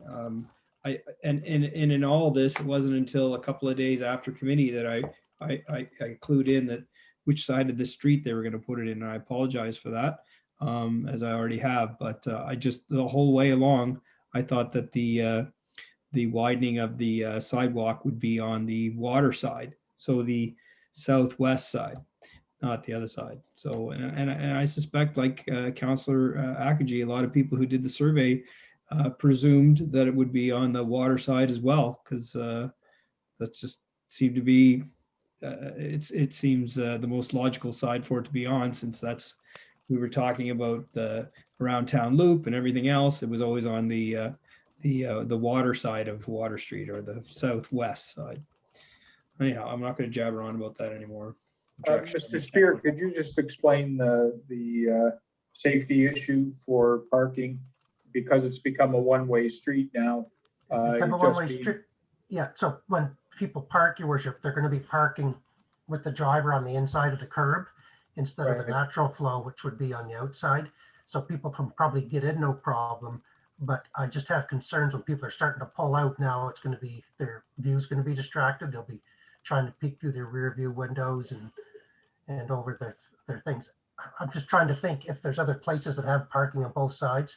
So maybe council can continue with this motion, and if we find out it's a really, really bad idea, we'll inform council. But Yeah. that's why staff had it on the other side, that we just thought it was the natural flow of vehicular traffic was to keep everything on the right-hand side of the road. Yeah, okay, that's good, Mr. Spear, because I was going to mention that in downtown Fredericton on Queen Street, there's parking on that side of the road and not on the other side of the road. So when you go, it's a one-way Oh, yeah. street. Yeah, and On the left or right? it is on the left, so you're getting out of your car. But having said that, though, there will be some adjustment for some people who are not used to one-way streets. So it's not a non-issue. It is an issue that we have to be concerned about. But anyway, I'm going to call the question. All in favor of the motion as amended, please signify by saying aye. Any opposed? I think Councillor Grew, I see your hand. Councillor Akaji, Yes, I propose. okay. Who's keeping score here? It was defeated 3-2. 3-2, okay. Oh, there was, sorry, who was the third nay? I have Councillor Grew, Councillor Deputy Akaji, Mayor. the deputy mayor, so it was defeated. Okay. I think. Did he raise his hand? I can't, he didn't say yes. Correct. Okay, I so did. it was defeated. He's 3-2, muted. Your I don't worship. know. Yeah. No, yes, thank you, Deputy Mayor, for clarifying that. No problem. Okay, PW 210202D. And the motion reads that council approves the town to sign into encroachment agreements with businesses for the purpose of walkarounds for sidewalks with the cost borne, the cost borne by the businesses and under the terms and conditions established by the Chief Administrative Officer. I have a question because the Deputy Mayor said that we were not going to do the cost borne by the businesses. We were going to use our COVID money. Is that a friendly amendment Yeah, okay. or no amendment? Your worship, Either maybe get a seconder, then we'll do the amendment. Okay, your worship, if I may. Yes, I was wondering if we could amend this motion by dropping with the cost borne by businesses, and it just says under the terms and conditions established by the Chief Administrative Officer, which gives him flexibility to set up rates, rental, whatever, and it can be based on meetings with the downtown businesses that would like to pursue this option. So that would be my amendment, is just to drop that. okay, so. Your worship. sidewalk. sorry, Councillor Grew. I would second the deputy mayor's amendment. Okay, thank you, Councillor Grew. Do we know, like in Fredericton, does the city pay for people to have patio space? No, They I mean, have to- that seems absurd, really, that we would pay for them to have patio space. I mean, and I want them to have more space, but it's like, no, like we didn't give the Red Herring money to build out their patio last year. He had to cover that cost. To answer that question, I know that they pay to rent the spots in front of their business, so they have to rent the spots for the entire duration, and because there's parking meters down there. I think that Oh, this, yeah. this will give the flexibility, but based on last year, there would be a rental charge for this because there is cost incurred. I don't think that it's going to be 15 of these. I think it's literally going to be 2 or 3 that we can repurpose for construction in the future. I mean, I don't know. So the town's gonna pay the business, like we're gonna pay the tab to do this? What we could do is we could construct 2 or 3 of these depending on demand, and then the CAO could set up rent. Mind you, if we want to just have the cost full borne by the businesses, then we can defeat the amendment. I'm just proposing that it gives the CAO flexibility to try to reach a deal, because if I bought one of these and then you told me next year I couldn't use it, it's a pretty big investment. I think, Councillor Greer, your worship, or, sorry, Councillor Akergy, either or. go ahead, Councillor Drew. Oh, no, go ahead, Councillor Akergy. I've spoken. No, you go ahead.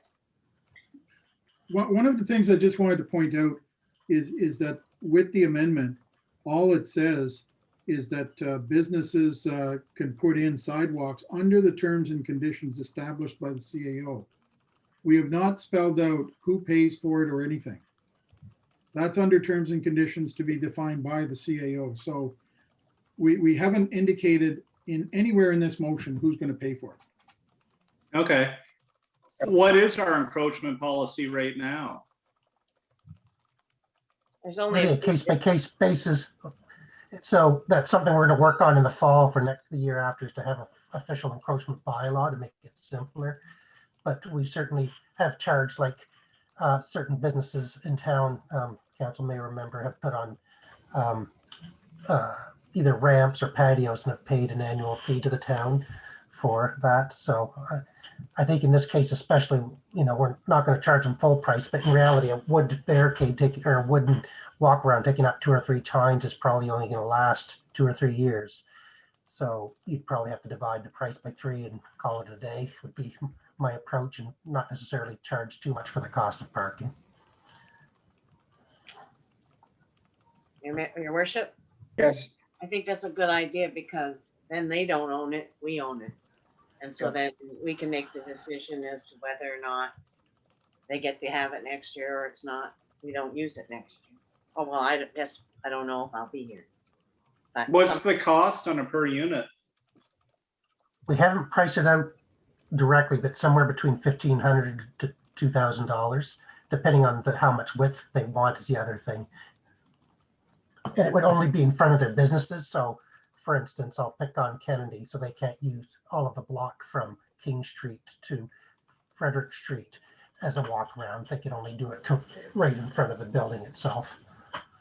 Through your worship, if I may, Yeah. just, I know I commented earlier, but we did hear from a developer of the Sweet Harvest Market that was interested in building a building at that former location next year.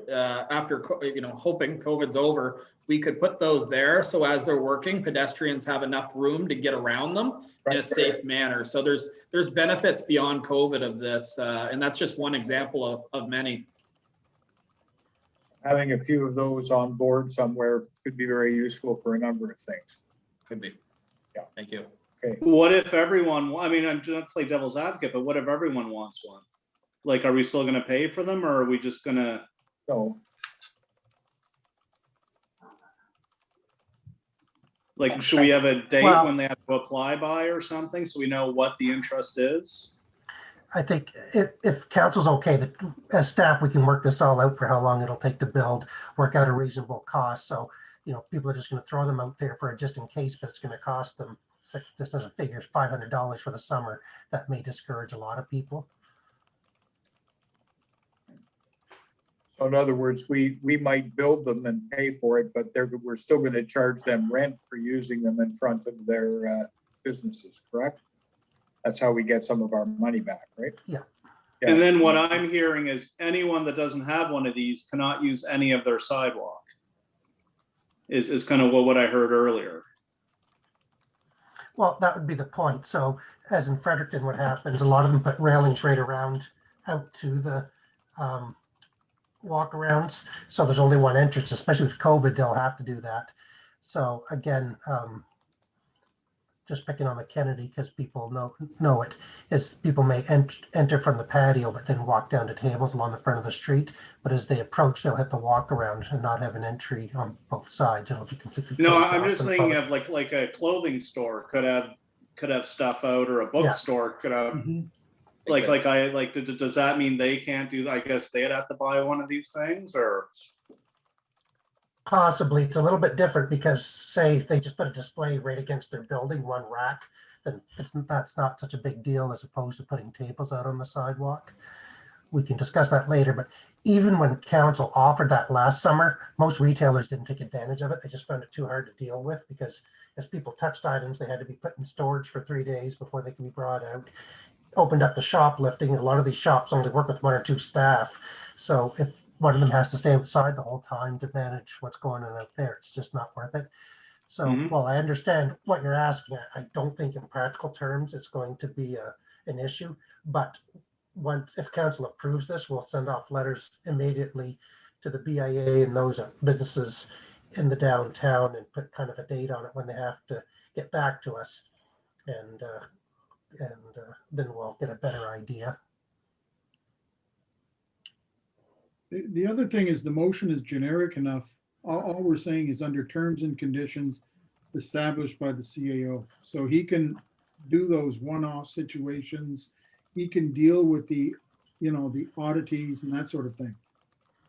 Right. And if it You're becomes cumbersome, he could bring it back to council. Yes. But I don't think it will. Yeah, I think you're right, Councilor. I think it's entirely workable. All right, I'm going to call the question. Maybe somebody ought to refresh my memory about what the motion now says. It's the amendment that is dropping the, with the cost borne by the businesses out of the motion. I can read the full thing if you'd like, Your Worship. So I get Can we it now. not do that as a friendly amendment and not make it an amendment? Because we're only Sure. dropping some words. You've already had a mover and a seconder for Okay, the all right. amendment, Counselor, so you just have to, I guess, approve right now that the amendment, Your Worship, and you can move to the original motion. You want it read as the amendment? Yep. Again? So the council approves the town to sign into encroachment agreements with businesses for the purposes of walkarounds for sidewalks with the terms and conditions established by the chief administration officer. Did I get it right, Deputy Yep. Mayor? That's good. You did, nailed it. All righty. So paying all in favor of the amendment, please indicate by saying aye. Aye. Any opposed? Hearing none, that amendment is passed, and then we'll go back to the original.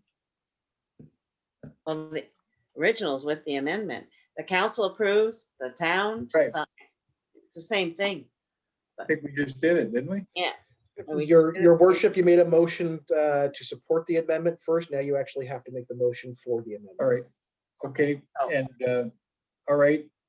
So So we need a motion that council approves the town to sign the encroachment agreement with businesses for the approval of walkarounds for sidewalks with the terms and conditions established by the chief administration officer.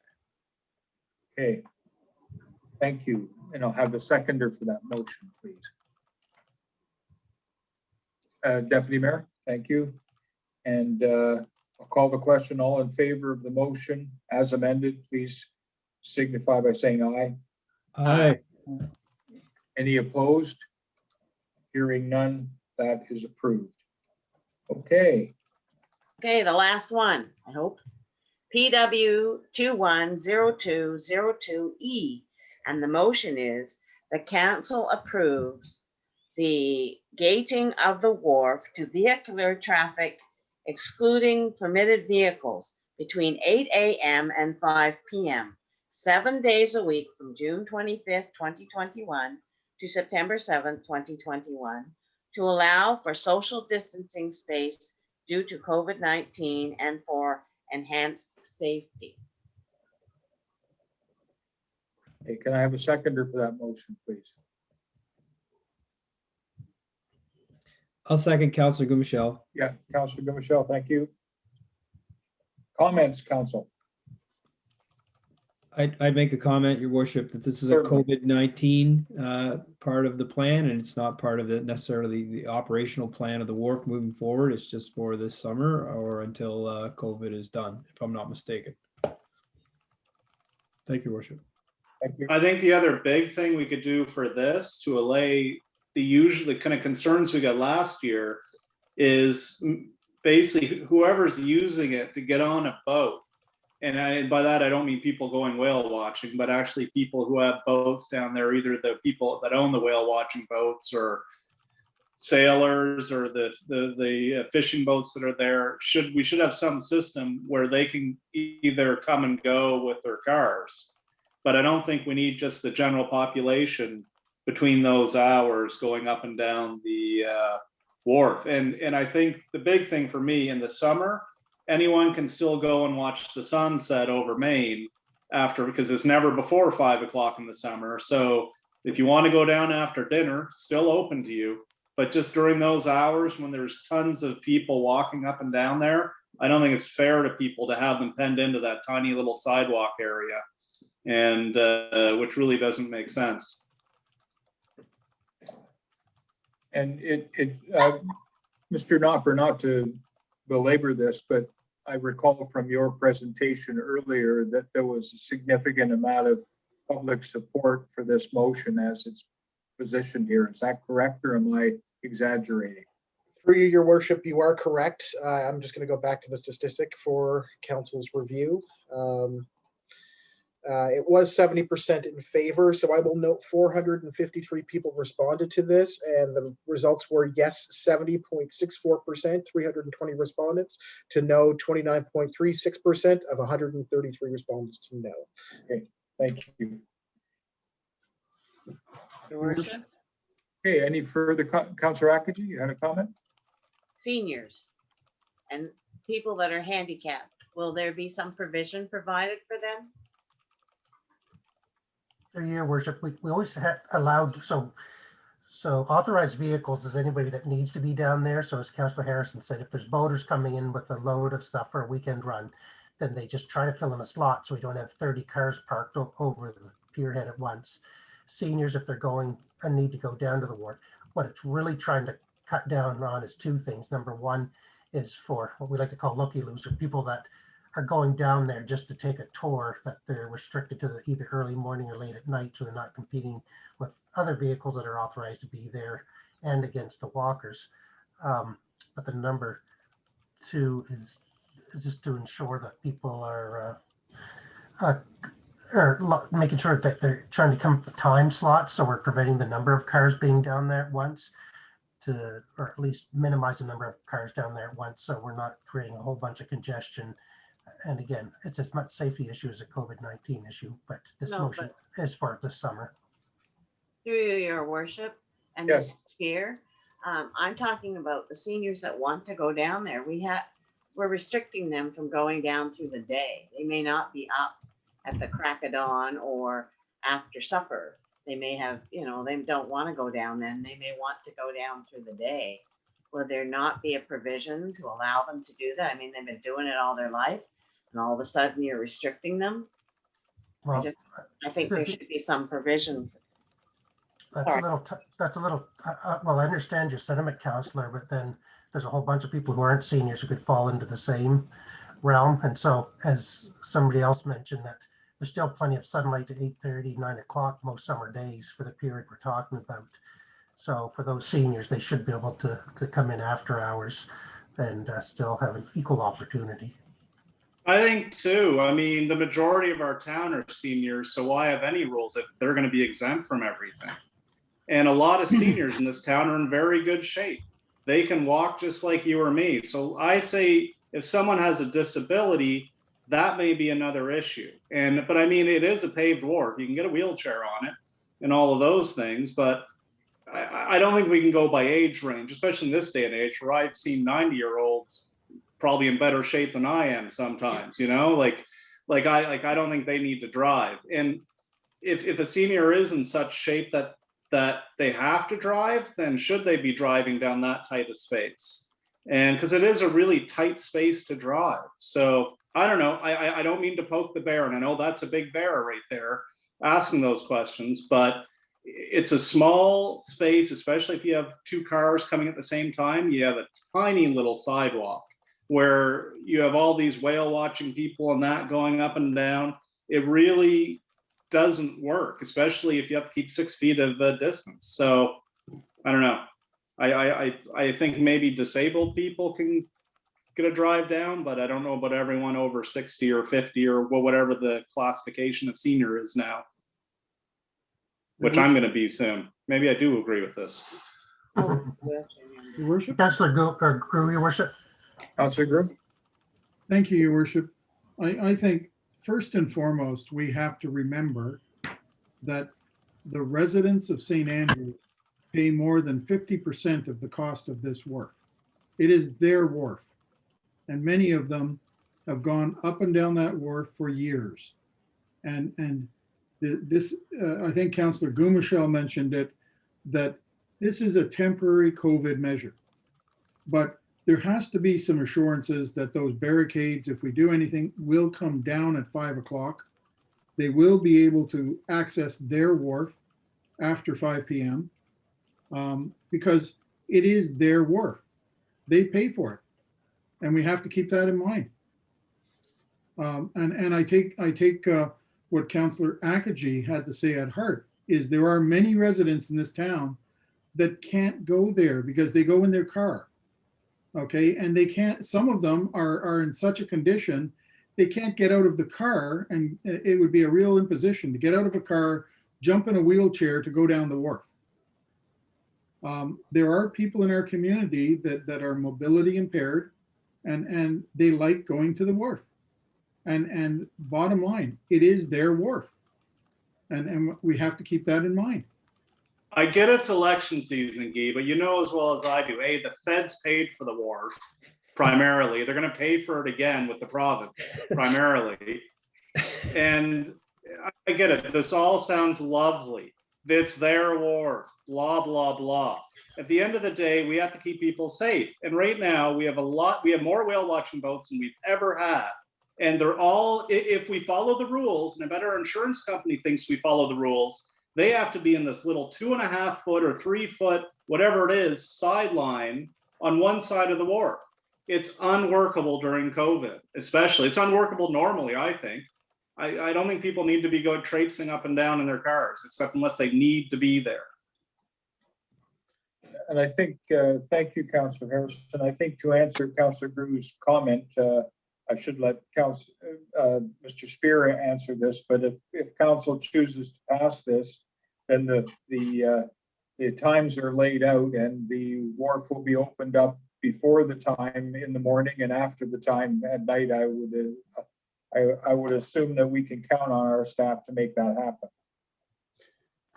Our staff are there earlier in the day and later in the evening than these times, Your Worship, so it's easy enough to do. The Deputy Mayor also has a comment, Your Worship. Certainly, Deputy Mayor. Mr. Worship, so when I look at this particular item, in a perfect world, we could just issue a particular type of sticker or pass for everyone that pays their wharf fees. If you have a mobility hanger or a handicap hanger in your car, you can go down the wharf. I think that's the perfect balance. But the reality is the gate is not being attended by any person.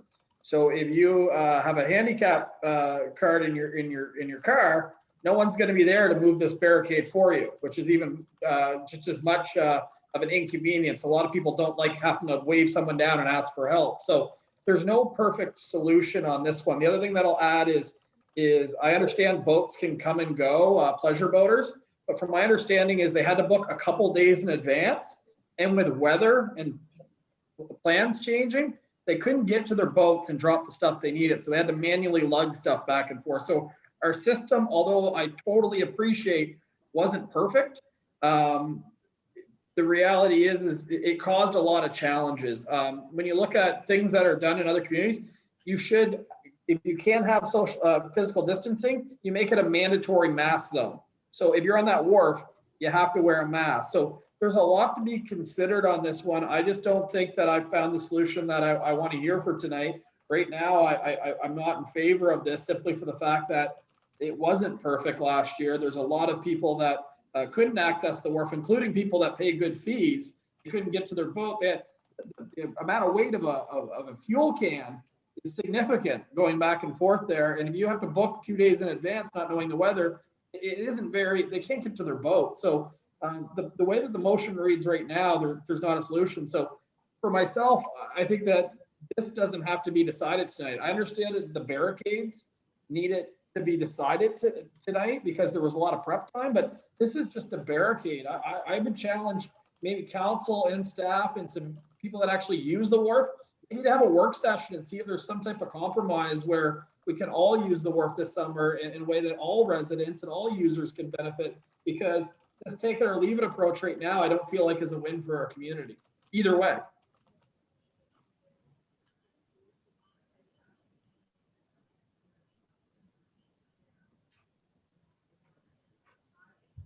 Council, anybody else want to comment?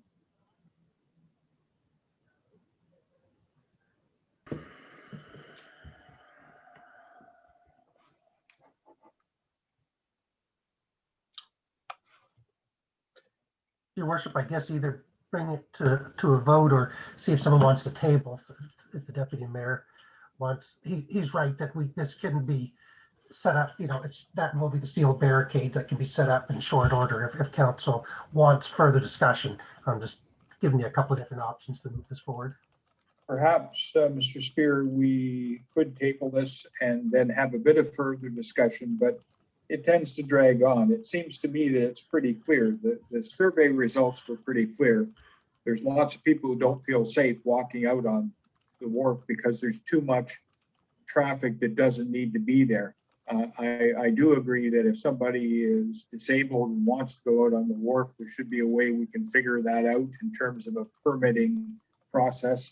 But it seems to me that then we're back into what we railed against last summer, putting in a barrier where you stick a card and then the thing goes up and then goes back down again if you happen to own a card that allows you on the wharf.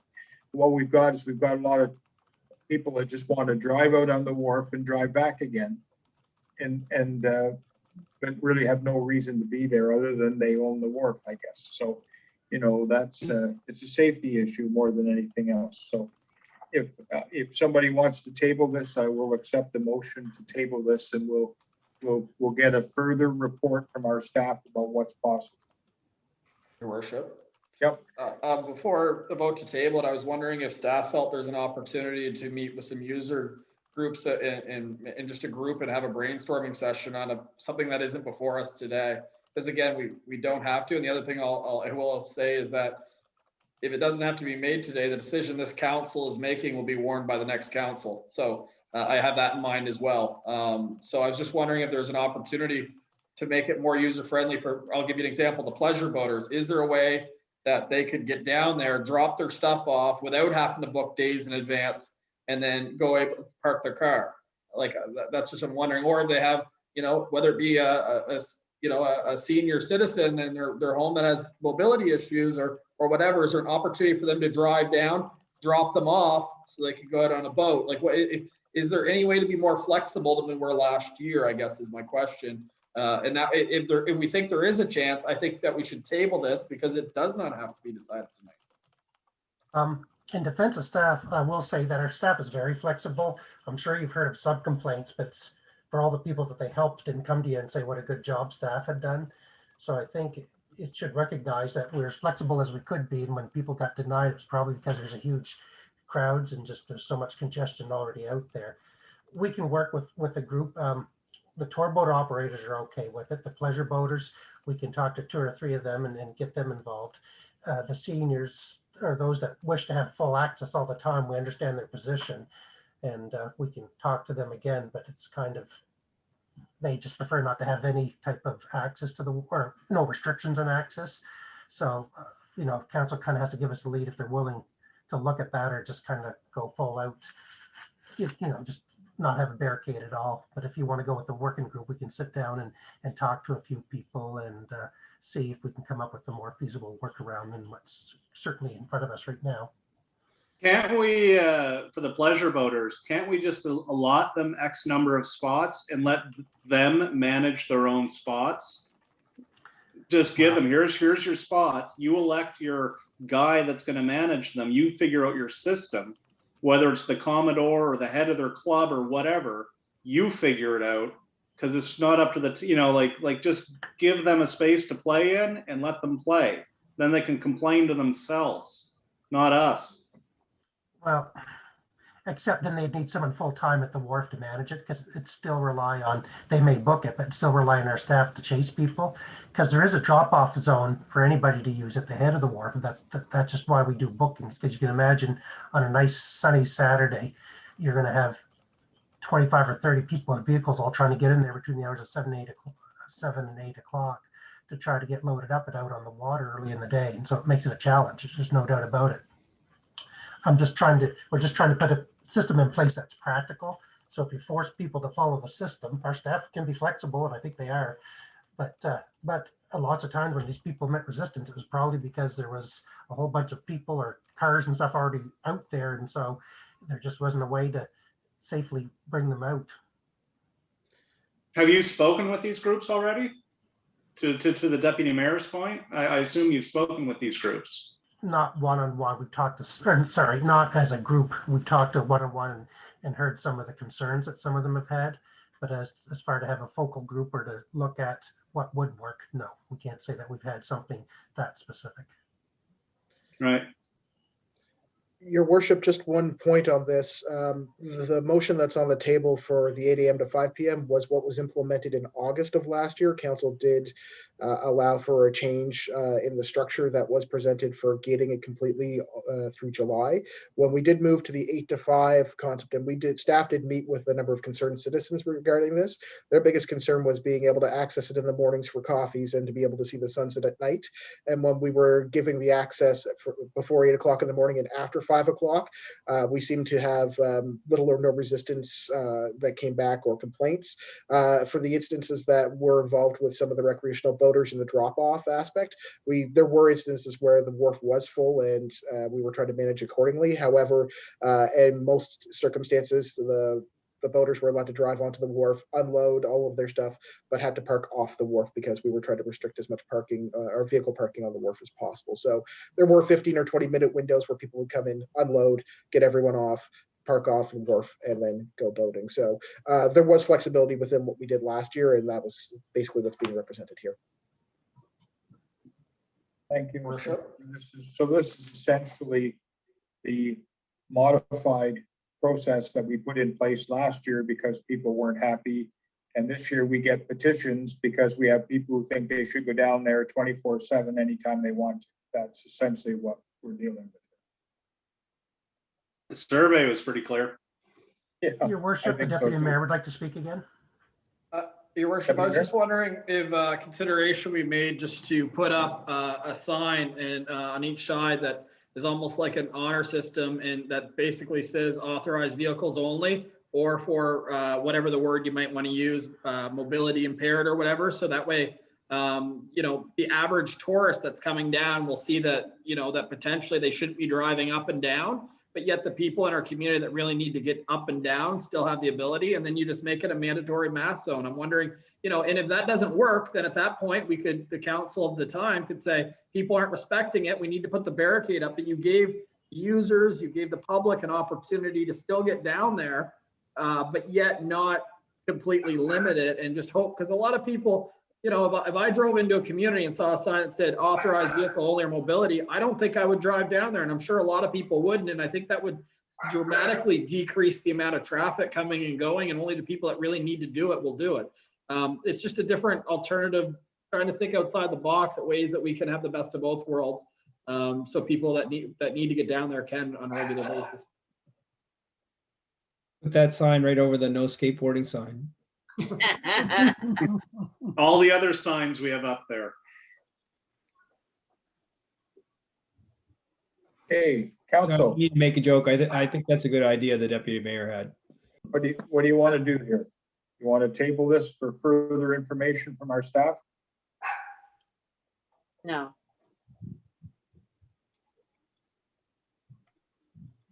Put the signs up like the deputy mayor said. Yeah, put a sign up.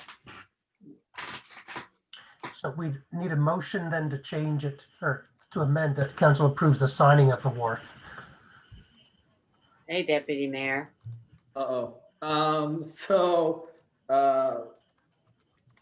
that council approves signage of the wharf, limiting vehicular traffic to authorized vehicles only or mobility impaired between 8 a.m. to 5 p.m. 7 days a week from June 25th, 2021 to September 7th, 2021 to decrease the amount of traffic to allow for more social distancing space due to COVID-19 and for enhanced safety. How's that for a mouthful?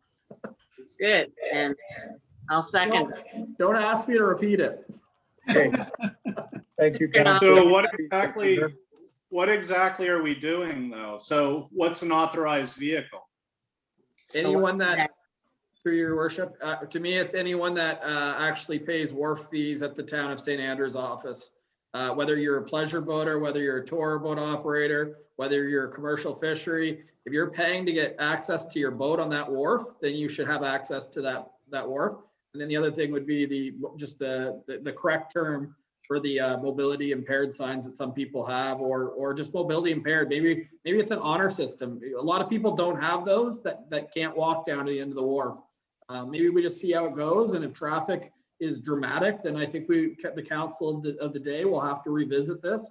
But I think this is a compromise where the people that need to get down the wharf can get down the wharf, and it will limit a lot of traffic, so there's more space down there. I think that's the closest we're going to get to it. I really do. Or we could put a gate up. Okay. And actually, I mean, we could have something we enforce, or we can just, I guess, put a sign up, because no one smokes in parks. We have signs saying no smoking. I'm sure there's no smoking in parks or vaping. And yeah, I mean, let's not waste money on signs. If we're not going to do it, let's just wear it, not do it. But that survey was pretty clear what the populace wants us to do. But I guess if we don't want to follow it, that's, we can chart our own course and blaze a trail and ignore the survey takers. I say we vote on the motion as is. If it dies, it dies. Your worship, there's an amendment right now that can be voted on to see if that'll be supported, and then go back to the original motion. Okay. We have an amendment to the motion, so we'll vote on that. You heard the amendment of the amended motion. All in favor of the amended motion, please signify by saying aye. Aye. Aye. Any opposed? Nay. Nay. 3-2 in support, 3-2. your worship. 3-2. 3-2 for Carrie. Carry. Carrie. So, Okay. Councillors Harrison and Gumashell opposed. Okay, fine. Okay, we'll try it, but Now need to vote on the original motion as As amended. okay. The original motion. How are we doing that? I thought we just, So maybe, did the clerk get, and I know he tries to keep really fast notes, were you able to get what the deputy mayor had said earlier? Through your worship, I was. So it was meant to have the wharf signage limiting vehicular traffic to permitted vehicles only, and mobility, with the addition of the rest of the motion that, sorry, forgive me 1 second. I believe it was dropping the 8 a.m. to 5 p.m., but it was just starting June 25th to September 7th to allow for social distancing space due to the COVID-19 enhanced safety, if I'm correct.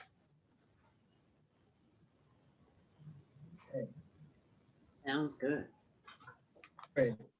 So the original, I thought that amended motion replaced the original motion.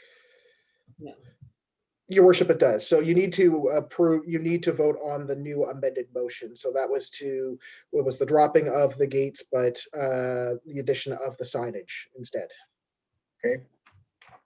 I thought we just voted on that 3-2. Your worship, you voted on the motion as it was as an amended motion to be brought forward. Now you actually have to vote on that motion with the amendment. Okay. I'm confused too. Who's on first? You need two motions, one to amend and one to accept the amendment. Okay. Okay. We'll, now, okay, so, Your worship, you've already got a mover in Councillor Akaji and a seconder, Councillor Gumashell on the original motion, so you just have to put it to a vote now. Yep, of the amended already, motion. I got it. Just Okay. for clarification, we're voting on the sign, not the gate. Right, Correct. And okay. I do got we that have part. authority to do anyone if anyone contravenes the sign? I can tell you staff is probably not going to try, is going to try to control it as best they can, but it's going to be harder without the proper authority through gating and stuff. It was said that it should be an honor system, so you can't take that to court. through your worship. Yes, I think we look forward to getting staff reports, or I should say whoever is at council looks forward to getting staff reports. And the reality is if it's not respected, unfortunately, is something that we might have to change. Like it's an effort of good faith to have a compromise by council. And I think most people will respect this, but if we find it contrary, unfortunately, that may have to change. Like it's a risk that I think we're going to take. okay, we'll go back to, I'll call the question on the original motion then. All in favor, please signify by saying aye. Aye. Any opposed? Hey, Nay. 3-2 again. Carried. Okay, Michelle and, thank you, council. yeah, I'm done. Your worship, just a question, Councillor Gumshaw here. Earlier you said who's keeping score. So just for clarity, we voted to have in this motion 201001, if I'm not mistaken. We voted to have a one-way street, and then we decided not to have parking on the northeast side, and then we decided not to have parking on the southwest side, and we also decided not to have the nautical themed barricade. Am I right? Not quite. Right now, we have full parking on Water Street. So you can park on both sides and it's one way. Correct. With potential walkarounds. Okay.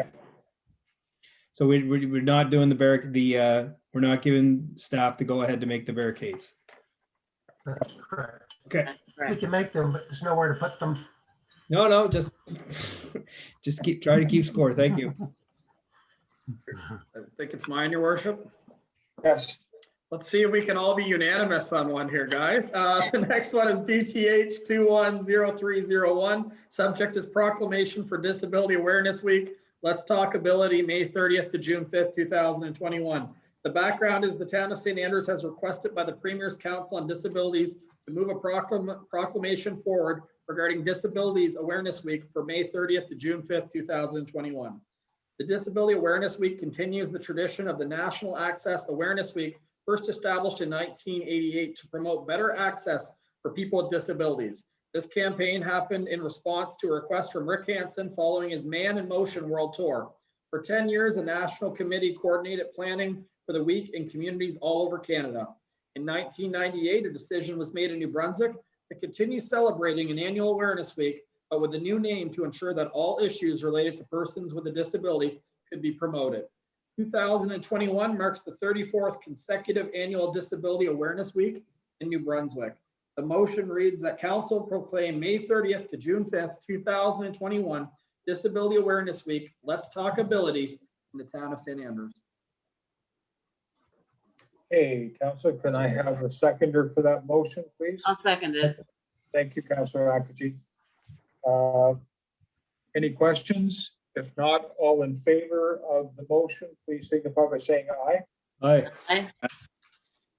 Any opposed? Hearing none, I will proceed to read this proclamation. This is the Town of St. Andrews Disability Awareness Week 2021. Let's Talk Ability Proclamation.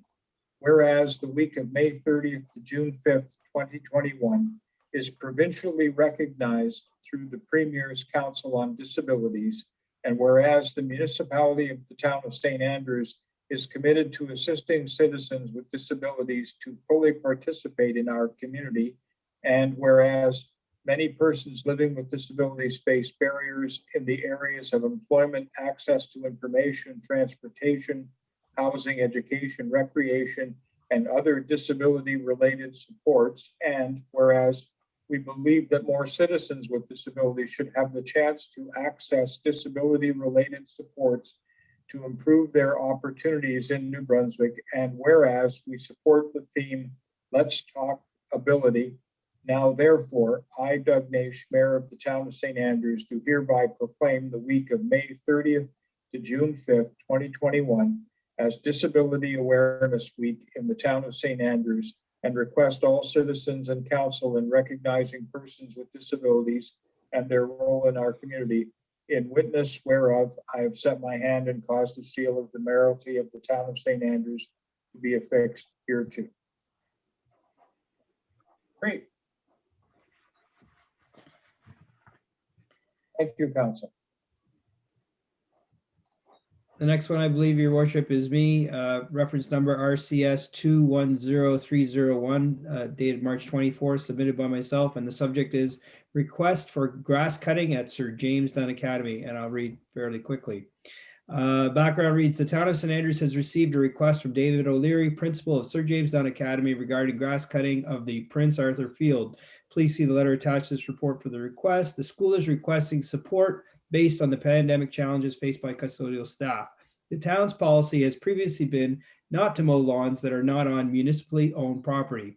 In discussion with Terry Acton, asset operations manager, it will take approximately 2 hours per week to cut with good rainfall. Note that in May 2020, council provided a $5,000 grant to help support the field repairs and provided grass cutting services. And the motion reads, PED 200901C, that council approves the one-time seasonal mowing of the Prince Arthur Field for the 2021 summer season. Do I have a seconder for that motion, please? Councilor Brewer. Councilor Brewer, thank Councillor you. Brewer is, Okay, any questions, council? Okay, I'll call the question. All in favor of the motion, please signify by saying aye. aye. Any opposed? You have a 4-1, Councilor Harrison, nay. No, Okay. no, as I. Oh, you were right? Okay, thank you. Thank you, council. That motion is passed. Thank you, your worship. Continue with the quick reading at 9:21. It's RCS 210302, submitted by myself, and the subject is sortie request for MB Trail funds for bird watching platform. And the background reads, at the November 2020 regular council meeting, council supported the St. Andrews Outdoor Recreation and Trails, Inc. to build a bird watching platform near the wastewater treatment facility. In 2020, the Sentier MB Trail group disbanded and provided wanting champion trail municipalities in partnership with trail groups with funds to support trail development projects. The town was provided $36,000 in funding. Sortie is requesting to use these funds to help construct the new bird watching platform. Please see the email attached to the report for further clarification. To ensure the project meets the criteria of Sentier MB Trails, the town reached out to the granting body to confirm if a birding platform would qualify. The granting body provided support for this project. See email attached. So the motion RCS 210302 reads that council approves the grant funding from Sentier MB Trails of up to $36,000 be provided for the construction of the birdwatching platform in partnership with the St. Andrews Outdoor Recreation and Trails Incorporated. And that's moved by myself. Thank you. Can I have a seconder for that motion, please?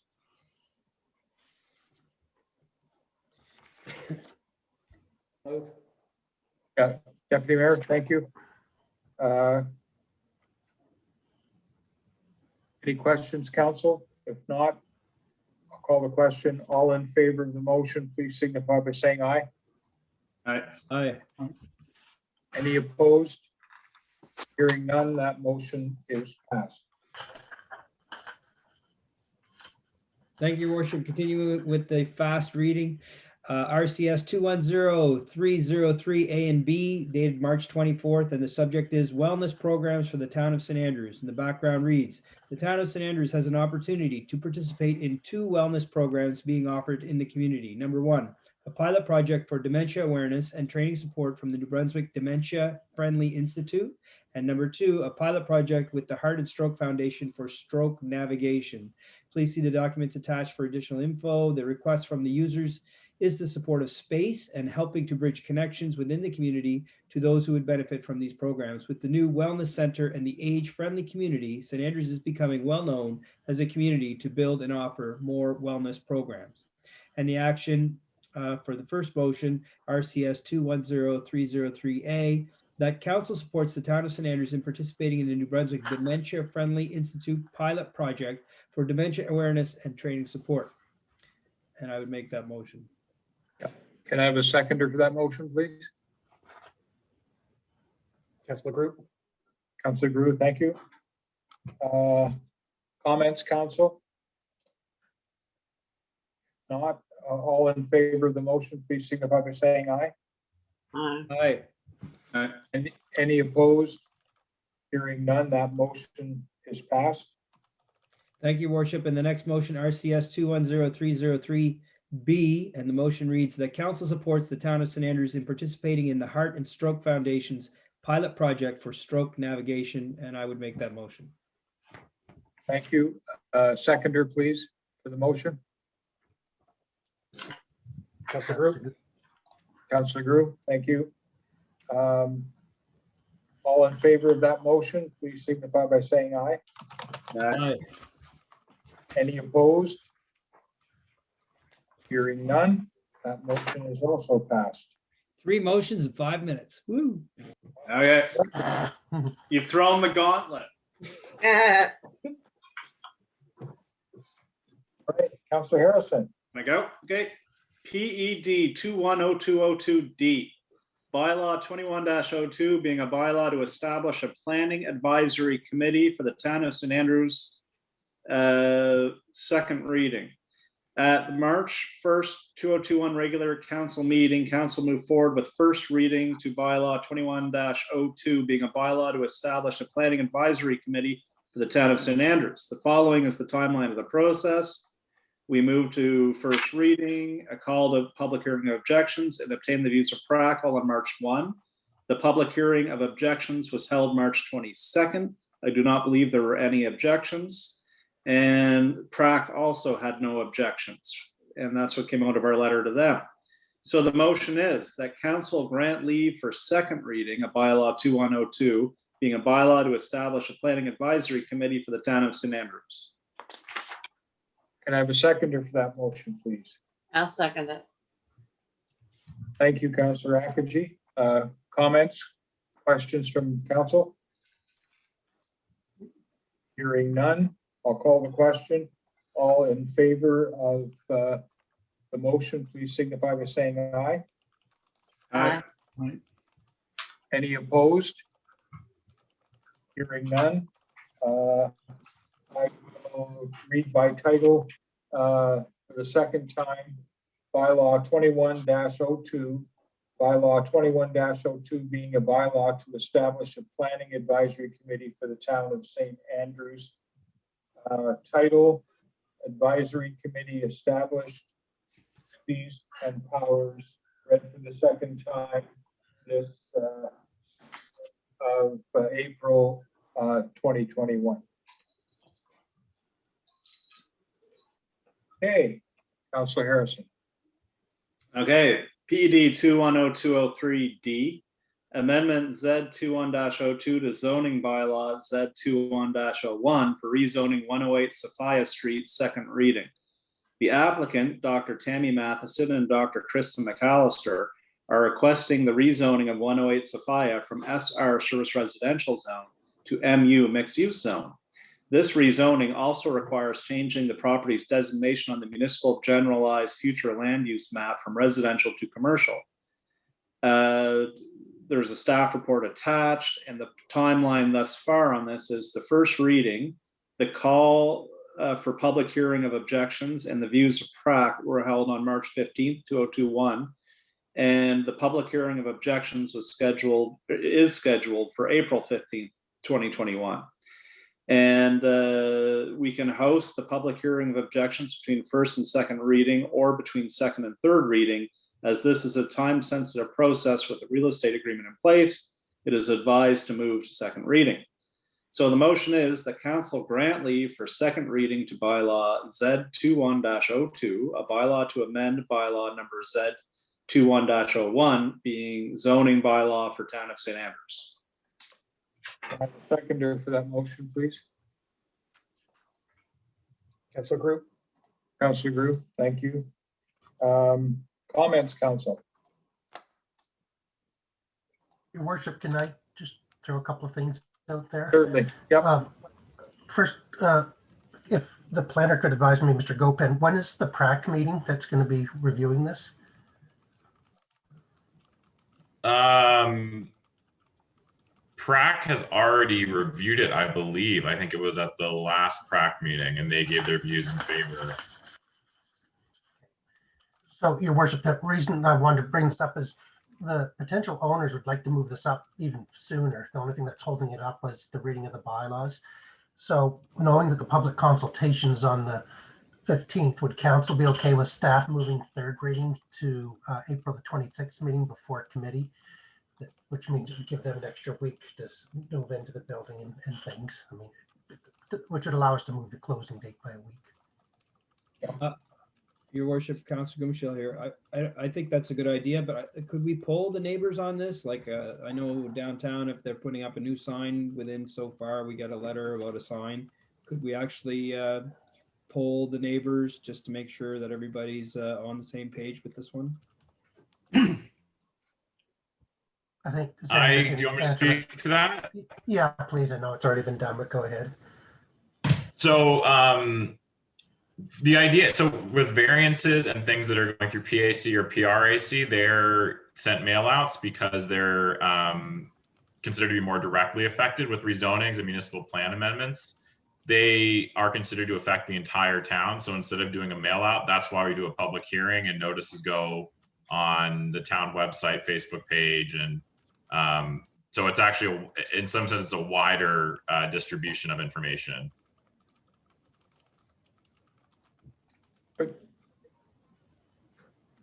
Thank you. Councillor Drew? Thank you, Your Worship.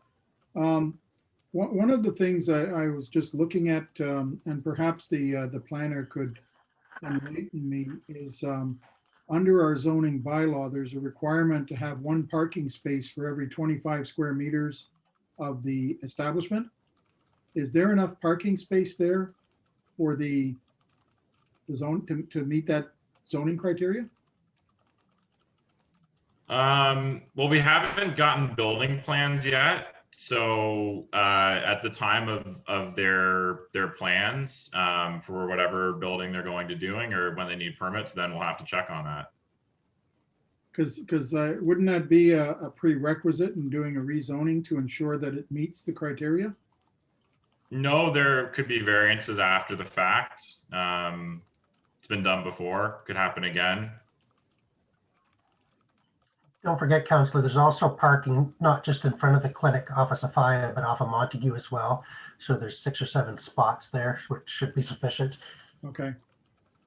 No, it's just to make sure that it meets all the criteria before we rezone it. That's the only thing I would be concerned about. Thank you.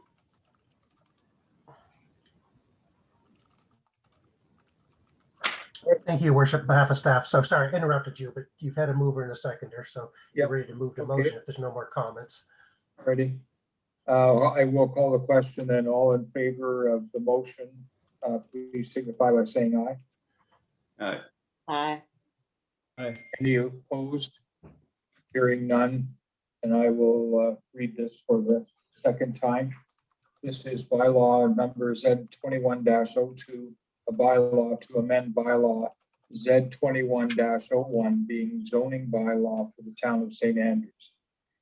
Be it enacted by the council of the town of St. Andrews as follows. 1, bylaw number Z21-01, the zoning bylaw for the town of St. Andrews is amended by changing the zone as shown on the zoning map attached to the said bylaw as Schedule A thereof for the lands shown on Schedule 1 attached hereto and forming part hereof from SR Service Residential Zone to MU Mixed Use Zone, read for the second time the 6th day of April 2021. Hey.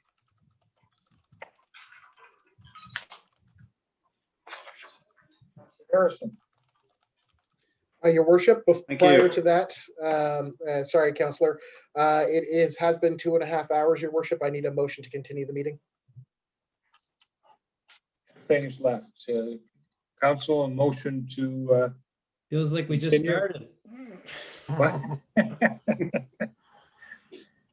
I'll move. Okay. Second. Second. I'll second. Councillor Akazi, thank you. All in favor of extending the meeting, please signify by saying aye. Aye, Don't sound so enthusiastic, Council. not till midnight. Any opposed? Hearing none, we'll extend the meeting. Thank you, Mr. Knopper, for bringing that to our attention. Does that need to be unanimous? Nice try. Yeah, no, hopefully we don't have to do another one. PED 210204D, Amendment MP 20-03 to Municipal Plan MP 20-01 for rezoning 108 Sophia Street, second reading. The background is effectively the same, except for this one. We need to change the property designation on the municipal generalized future land use map from residential to commercial. And there's a staff report. So the first reading and the call for public hearing objections and the views of PAC is on March 15th, 2021. And the public hearing objections scheduled for April 15th, 2021. And council can host the public hearing of objections between first and second, or second and third reading. As this is a time sensitive process with the real estate agreement in place, it is advised to move to second reading. So the motion is that council grant leave for second reading to bylaw MP 20-03, a bylaw to amend bylaw number MP 20-01, being municipal plan bylaw for the town of St. Andrews. Can I have a seconder for that motion, please? Councillor Grew. Councillor Grew, thank you. All in favor, please signify by, Your worship, have we had, just a question to staff, have we had any correspondence on this particular property or this motion? Your worship, I can answer that. We've received 2 letters of support for this motion in regards to more specifically having a veterinary clinic in the community, and in its space was acceptable within the 2 letters received. Thank you so much. And if you indulge me for a second, your worship, just to remind the public that may be watching that really this is the same zoning that should have been used under the medical center that used to be there. It's just out of an error that occurred decades ago. It was never properly rezoned to the current use. And so it's really just catching up the actual use of that location for several years to what's there, that it's really considered the same use, whether it's a veterinarian service or previously the medical clinic. thank you, Mr. Spear, for the clarification. Okay, I'll call the question. All in favor of the motion, please signify by saying aye. Any opposed? Hearing none, I will read for the second time. This is bylaw number MP 20-03, a bylaw to amend bylaw number MP 20-01, being municipal plan bylaw for the town of St. Andrews, being enacted by the council of the town of St. Andrews as follows. 1, bylaw number MP 20-01, the municipal plan bylaw for the town of St. Andrews is amended by changing the designation as shown on the generalized future land use map attached to the said bylaw as Schedule A thereof for the lands shown on Schedule 1 attached hereto and forming part from residential designation to commercial designation, read for the second time the 6th day of April 2021. Okay. Councilor Harrison. Okay, PED 210301, temporary use request views for PAC on 258 Montague Street. Benjamin and Zainab Faulkner Malik at 258 Montague Street, a Montague Rose Bed and Breakfast, has submitted an application for temporary use to the Southwest New Brunswick Service Commission to test a business concept of a tea room open to the public in existing bed and breakfast. This request is going to PAC in April. As part of the process, PAC will be asking for council's opinion on the request. Council should provide their comments to PAC on the proposed tea room. This information will be added to the meeting notes for 258 Montague Street. Provided is a report from the planners, the Southwest New Brunswick Service Commission for further details, and the motion reads, that council supports the temporary use request for Benjamin and Zane and Faulkner Malik at 258 Montague Street, the Montague Rose Bed and Breakfast, for a tea room open to the public in the existing bed and breakfast with the following terms and conditions. Hours of operation shall not exceed 8 a.m. to 9 p.m. A parking area for 8 vehicles shall be maintained on the property. The parking area shall be screened from the view of any adjoining residential zone or property through a 2-meter, 6.6 foot wide planting strip of landscaped open space, or by a wall or decorative wooden fence or chain link fence with filler strips woven into the mesh, or some other screening facility of equal screening value. Such screening facility to be at least 1.5 meters, 4.9 feet, and not more than 2 meters, 6.6 feet in height, and so located as to not conflict with any site triangle requirements. Okay. Thank you. Can I have a seconder for that motion, please? Councillor Drew, thank you. Council, questions? Comments? Can the planner answer what a site triangle is in less than a minute?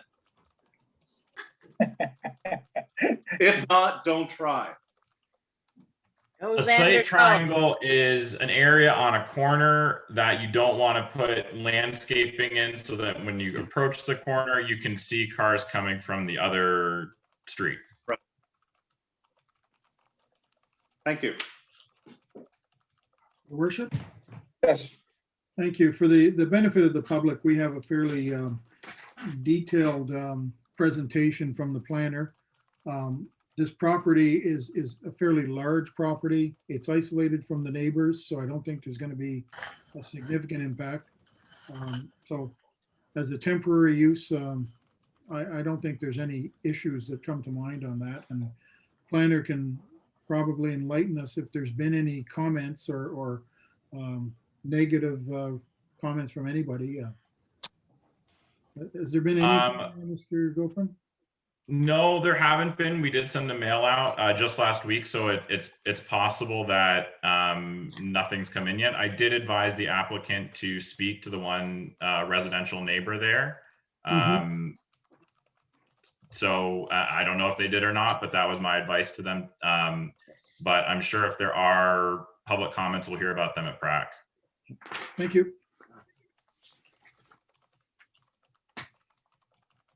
Thank you. Any other questions? If not, I'll call the question. All in favor of the motion, please signify by saying aye. Aye. Aye. Any opposed? Hearing none, then that motion is passed. Okay. Councilor Michelle. Thank you, Worship. Last one, RCS 210304, submitted by myself, and the subject is Amendment to Arena Capital Budget. And the background reads, in the 2021 capital budget, Council approved the replacement of the front windows along the southeast end of the arena. As we were reviewing the project, it was determined CHCO TV would be better served with a heat pump unit as opposed to a window that opens and allows air to circulate in. After discussions with the representatives, they are willing to help fund the project to reduce the town's costs significantly. And the motion reads that council authorizes the unbudgeted purchase of a heat pump unit for the W.C. O'Neill Arena in the amount of $7,000. Okay, thank you. Can I have a second? Could I have a seconder for that motion, please? I second it. Okay, thank you, Councilor. Questions? Council. Just through your worship, I think Yep. we've all had the opportunity to be by the studio for various reasons. And in the summer, even with a window open, it's almost unbearable up there. So I think that this is a very, very reasonable request in that particular area. Thank you, Deputy Mayor. Any other comments, Council? I'll call the question then. All in favor of the motion, please signify by saying aye. Aye. Aye. Any opposed? Hearing none, that motion is carried. That brings us back to question period, I believe. Mr. Mr. Knopper, do we have any questions? Your worship, we do have just one question, and then there's one comment if council's willing to accept the comment. This one is a series of small questions. In part, it comes from Selena Hatt. She wants to know if she's understanding correctly that we are not having space for physical distancing this summer.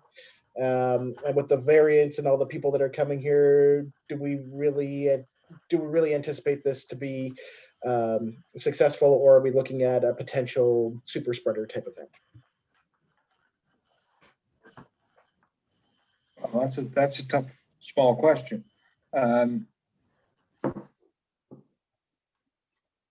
We're hoping for the best, and obviously, if public health advises us somewhere along the line that we need to take corrective action, we will no doubt reconvene and take corrective action somewhere down the road. But no, at this point in time, it seems that council is planning positively for the summer and thinking that the kind of spacing that we put in place last summer won't be necessary this summer. And through you, your worship, just the one comment. It's from Mr. Simmons. It says, I want to commend the town on the work on the survey they have done with the results that have been received. It lets the town have a very informed opinion on what needs to happen in the downtown core. And I look forward to what the town will do to make the downtown a more vibrant area for both businesses and residents.